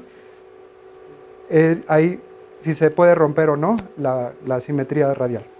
O sea, la participación de la parte bioquímica y la participación de la geometría, de propiedades físicas mejor dicho, compiten para producir o romper un patrón. Ese es el mensaje.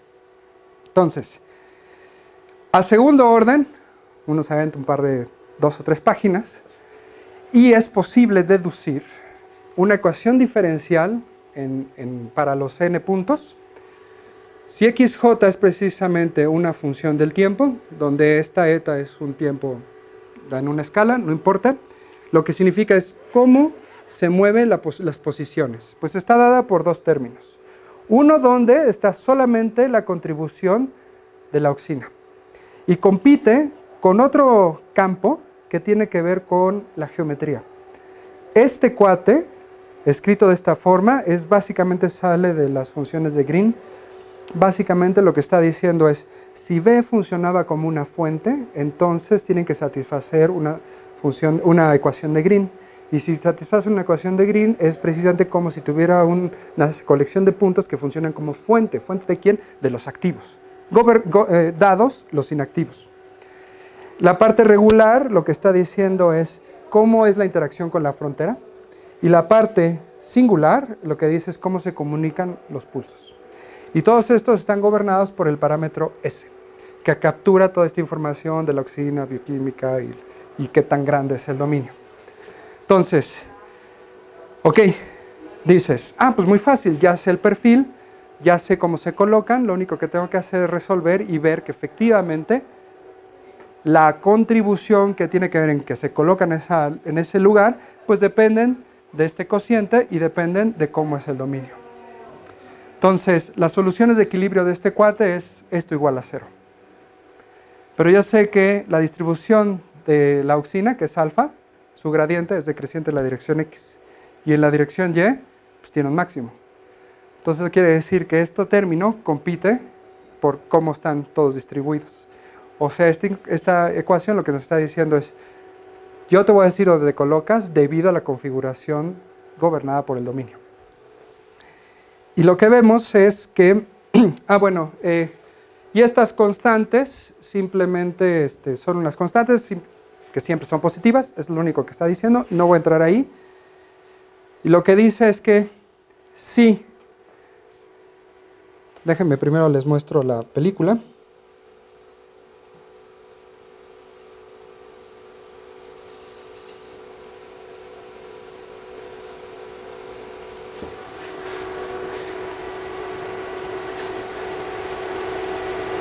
Si empiezo con 2 pulsos, estos siguen más o menos ese camino, ¿no? Se acompañan, uno se adelanta. Entonces tengo una posición en X y una posición en Y para cada uno de los pulsos. Y lo que resulta es que a partir de la ecuación del sistema anterior, tenemos que las líneas sólidas son precisamente la aproximación asintótica para un pulso, para el otro en X. Lo mismo para Y. Y todos estos puntitos son la aproximación numérica. Entonces, esto lo único que está diciendo es que nuestra aproximación asintótica pues cuadra bien. Está chida. Está bien chida, porque eso significa que, al menos asintóticamente, suponiendo que su modelo está bueno, lo que dice es que la geometría influye, e influye mucho. ¿En dónde? En dónde se coloca, es decir, en la creación de mutantes. Ok, en la creación de mutantes, pero ¿qué mutantes? Entonces, esto simplemente es para, al menos cualitativamente, estas son las soluciones estables para el caso típico. Experimentalmente se sabe que hay antes de que se empiece a generar la protuberancia, hay una activación de esta familia de proteínas en un lugar específico, cercano a la frontera, justamente como nosotros decimos. Y además, una vez que se forma, este pulsito parece migrar hacia adentro. Entonces, cualitativamente, estamos probando que sí, reproducimos este resultado. Y si nosotros estamos bien, quiere decir que la geometría influye. Entonces, ¿qué más? Bueno, ahora, el caso de, ese parámetro S me decía, parece que se rompe la simetría radial, dependiendo de quién, de las propiedades físicas, es decir, la geometría y la capacidad de catalizar. Entonces la idea es, otra vez, sistema dinámico. Me paro en uno de esos, en un pulsito, y ahora en vez de perturbarlo como a la banda, de dar una patada, lo que va a hacer es dar una patada radial. Y resulta que eso conduce a un problema de valores de frontera espantoso, analíticamente imposible de resolver, pero numéricamente podemos calcular los valores propios, y lo que vemos es que para distintos modos, los modos son los radiales. El primero que cruza de ser la parte real negativa a la parte real positiva es m igual a 2, después m igual a 3 y después m igual a 4. Eso lo que significa es que el pulso se va a romper en una forma de cacahuate, linealmente. Y eso lo que produce es un evento no lineal, que es se llama de autorreplicación. Aquí son unas fotografías que corresponden precisamente a esto. Me fijo en un pulso, lo dejo correr en el tiempo, se forma el cacahuate como habíamos dicho, se separa. ¿Cuándo ocurre esto? Cuando el valor de mi parámetro es este. Si metemos los valores de los parámetros que corresponden a ese pulsito, resulta que siempre es mayor que sigma 2. Y sigma 2 es precisamente este. Entonces predecimos cuándo se van a romper en formas de cacahuate. Si pones S ahí donde m igual a 3 tiene valor propio más grande que m igual a 2, no, en 3. Si ocurre aquí, antes pasó con m igual a 2. Directamente lo pongo ahí. O sea, si directamente lo pones aquí, el primero que depende en qué parte, ¿no? Ajá, ahí al final cuando 3 es más grande, ¿se rompe en 3 o no? No lo verifiqué. En realidad no lo sé porque tendría que tomar un S que correspondería a un pulso, a un solo pulso. El problema es que si ese es muy grande, esto lo que está diciendo es que los modos angulares inestables interactúan. Entonces, no necesariamente, ¿no? De hecho, esto es un evento ya no lineal. Digo, este es un análisis lineal nada más. Entonces, quizás sí, no lo sé. La neta no lo sé. Entonces, lo que hicimos fue, ok, la auxina importa, las propiedades geométricas importan, ahora voy a incluir la interacción de auxina de los que flanquean, de las células que flanquean. Y resulta que el diagrama de bifurcación cualitativamente es equivalente al que ya conocíamos. Mutante, caso típico, mutante, mutante, mutante. Entre más auxina tengas, pues más lugares donde se va a catalizar este proceso, por lo tanto, el secreto es controlar a la auxina. Pero esa es una bronca porque transversalmente le estoy pidiendo a las otras células que hagan algo. Entonces, esto está desagradable porque, pues ¿cómo saber que eso ocurre? Al menos, no sé experimentalmente si eso sea posible. Entonces, ¿qué es lo que hay que hacer? Y básicamente, ese es el final, es bueno. El hecho de que haya una distribución heterogénea espacial de la auxina determina la localización no simétrica con respecto al dominio. Es decir, no se para la mitad, sino que va a estar cargada hacia algún lado. El hecho de que haya una auxina y el hecho de que participen las propiedades que tienen que ver con la longitud, que es básicamente crecimiento, dispara un proceso histerético. O sea, la contribución de la geometría, de las propiedades físicas, es sumar, ¿cómo se dice? Sumar robustez, o sea, poco sensible a ruido, lo que significa ruido.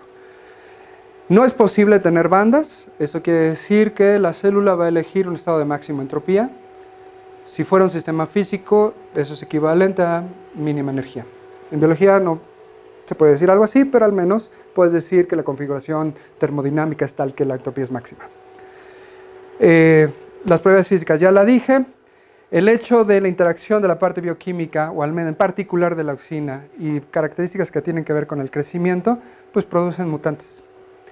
Es decir, pulsos, banditas, colecciones de pulsos y bandas.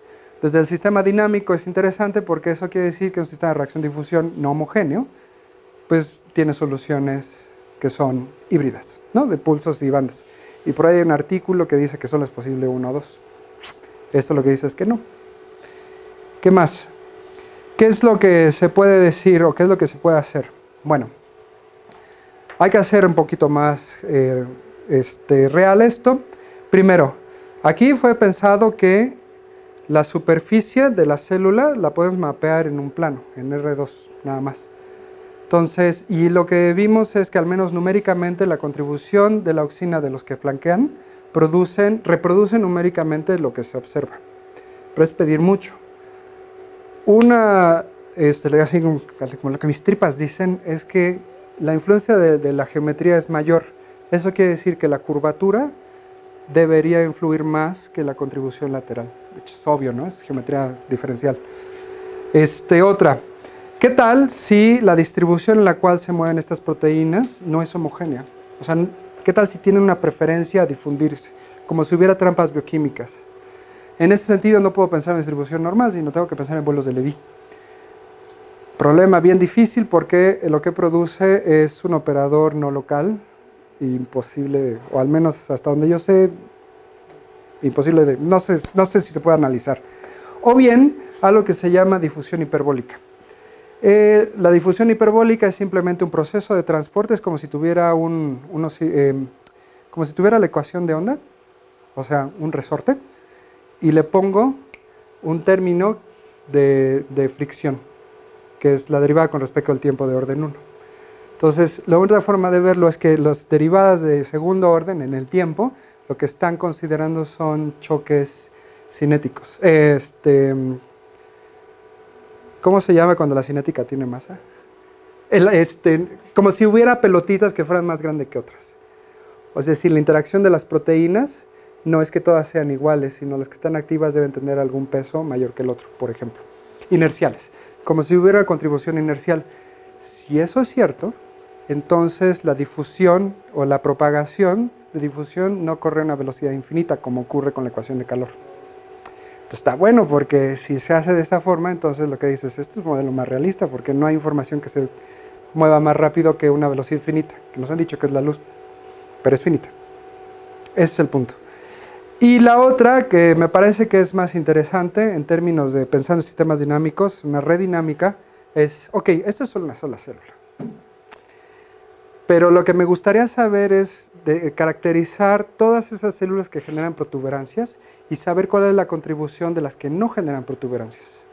Entonces, en ese sentido, tendría que moverme a la escala de la difusión de la auxina. Y la escala de la difusión de la auxina gobierna, según nuestros resultados y lo que se sabe experimentalmente, gobierna un proceso morfogenético.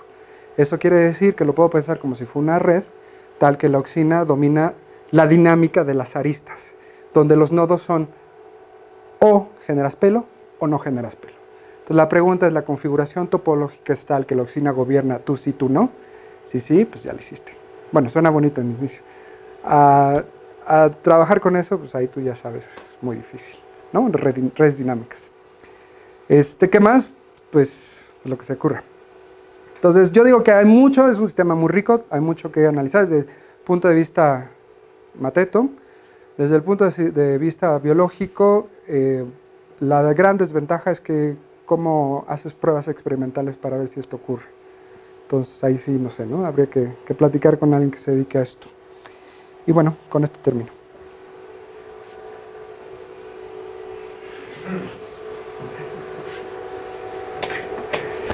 Pues ya. ¿Preguntas?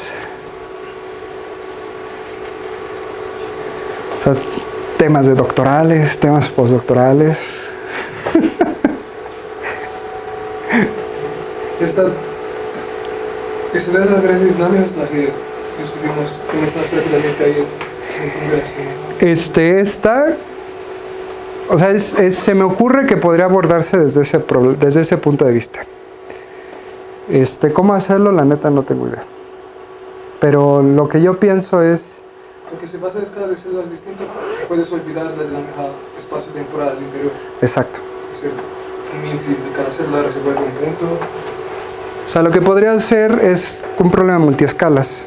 A una escala yo sé dónde se colocan la dinámica espacio-temporal y en otra escala es cómo se organizan todos los que generan pelitos. Entonces, en ese sentido... Que se vuelve un autómata, quizá es como un autómata... Un lápiz. Podría ser un autómata celular también, ¿no? Tienes una dinámica que dice elige estado, que podría ser un estado de mutante o no mutante, y eso te dice cómo son los de al lado, sí, ¿no? Dada una regla. Si lo ves como red dinámica, entonces lo que tienes es que la topología influye en los nodos, y a su vez es retroalimentación, ¿no? Los nodos influyen en la topología.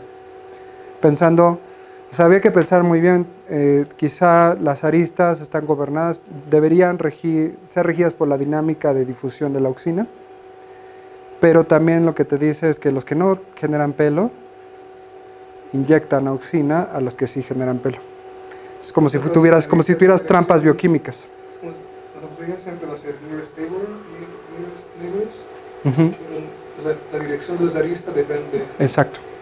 Es una red, de hecho es una red dirigida, ¿no? Podría ser eso. La otra que se me ocurre que podría ser interesante de verlo es más simplista.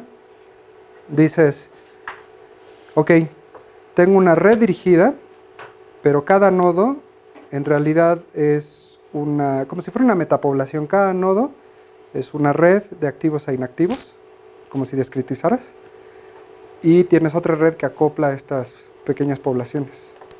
Entonces es como si fuera una metapoblación. Pensando que dentro de cada nodo lo que tienes es una red, es un grafo no dirigido, y a la otra escala tienes un grafo que es dirigido. Modelar eso, pues no creo que sea tan fácil, al menos extraer la información analítica. O sea, es como si tuvieras osciladores no lineales acoplados, un montonal. Entonces, bueno. Sí, ese modelo. Sí, ya se te ocurrió cómo, perfecto. Un modelo sí, lo más sencillo que podría surgir de cuando tienes esta... De partir del estado en el cual todos están en la misma concentración de oxina, entonces las flechas no son dirigidas. De hecho no hay flechas porque todos están en el mismo estado. Pero con la convención que si uno empieza a ser más grande que el otro, entonces el tamaño y la dirección de la flecha sí es determinado por la diferencia, pero no de manera difusiva. La diferencia solamente determina tamaño y dirección de la flecha, pero después hay una interacción nominal que te dice cuánta oxina fluye. Como si tuvieras una red pesada, ¿no? Una red pesada, como si tengo la dinámica de la oxina del nodo I, será, no sé, un término de gradación que siempre está, más la suma sobre los vecinos de un coeficiente, tal vez un parámetro de bifurcación, veces UJ menos UI. Eso sería difusivo, pero no queremos esto.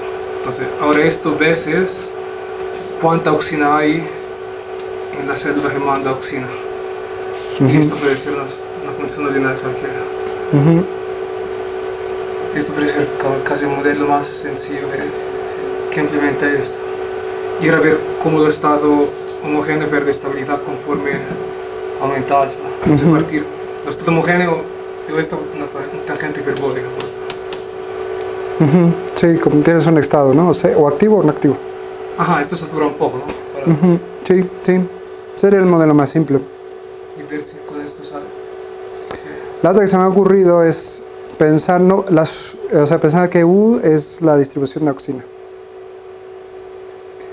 U es la distribución. Ok. No, te estamos pensando. U es la cantidad de oxina en cada nodo. En cada nodo, en cada célula. Entonces, si hay más oxina en un J que en un I, esto se vuelve positivo, entonces un J manda oxina. Y viceversa. Si no, UI está perdiendo oxina porque la está mandando. Entonces es como si se apagara. Sí, sí, sí.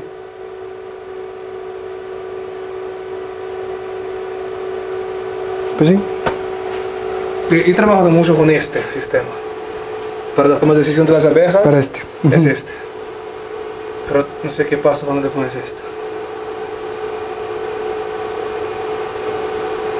Con las abejas no es tan chistoso porque todas están o apagadas o prendidas si quieres, la toma de decisión, ¿no?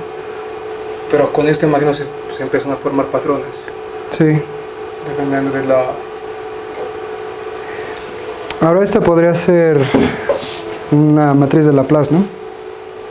Sí, tío, pensando que se difunde. La matriz de Laplace sería aquí, aquí lo he puesto... Alfa y J. Alfa y J. Estos dicen que son los neighbors. Sí, sí. Y tal vez, por este sistema sería nearest neighbors, ¿no? Sí, primeros vecinos, sí, sí. En una dimensión sí se vuelve la Laplaciana. Sí. Echamos un ojo si quieres. Sí, de hecho me late. Chido. ¿Hay más preguntas? Sí, un gallito porque sé que estuvo pesado, es una chamba ahí. Muchas gracias, sí, estuvo muy bien. Bueno, gracias por la invitación. Las 2 horas quedaron. Seguramente más.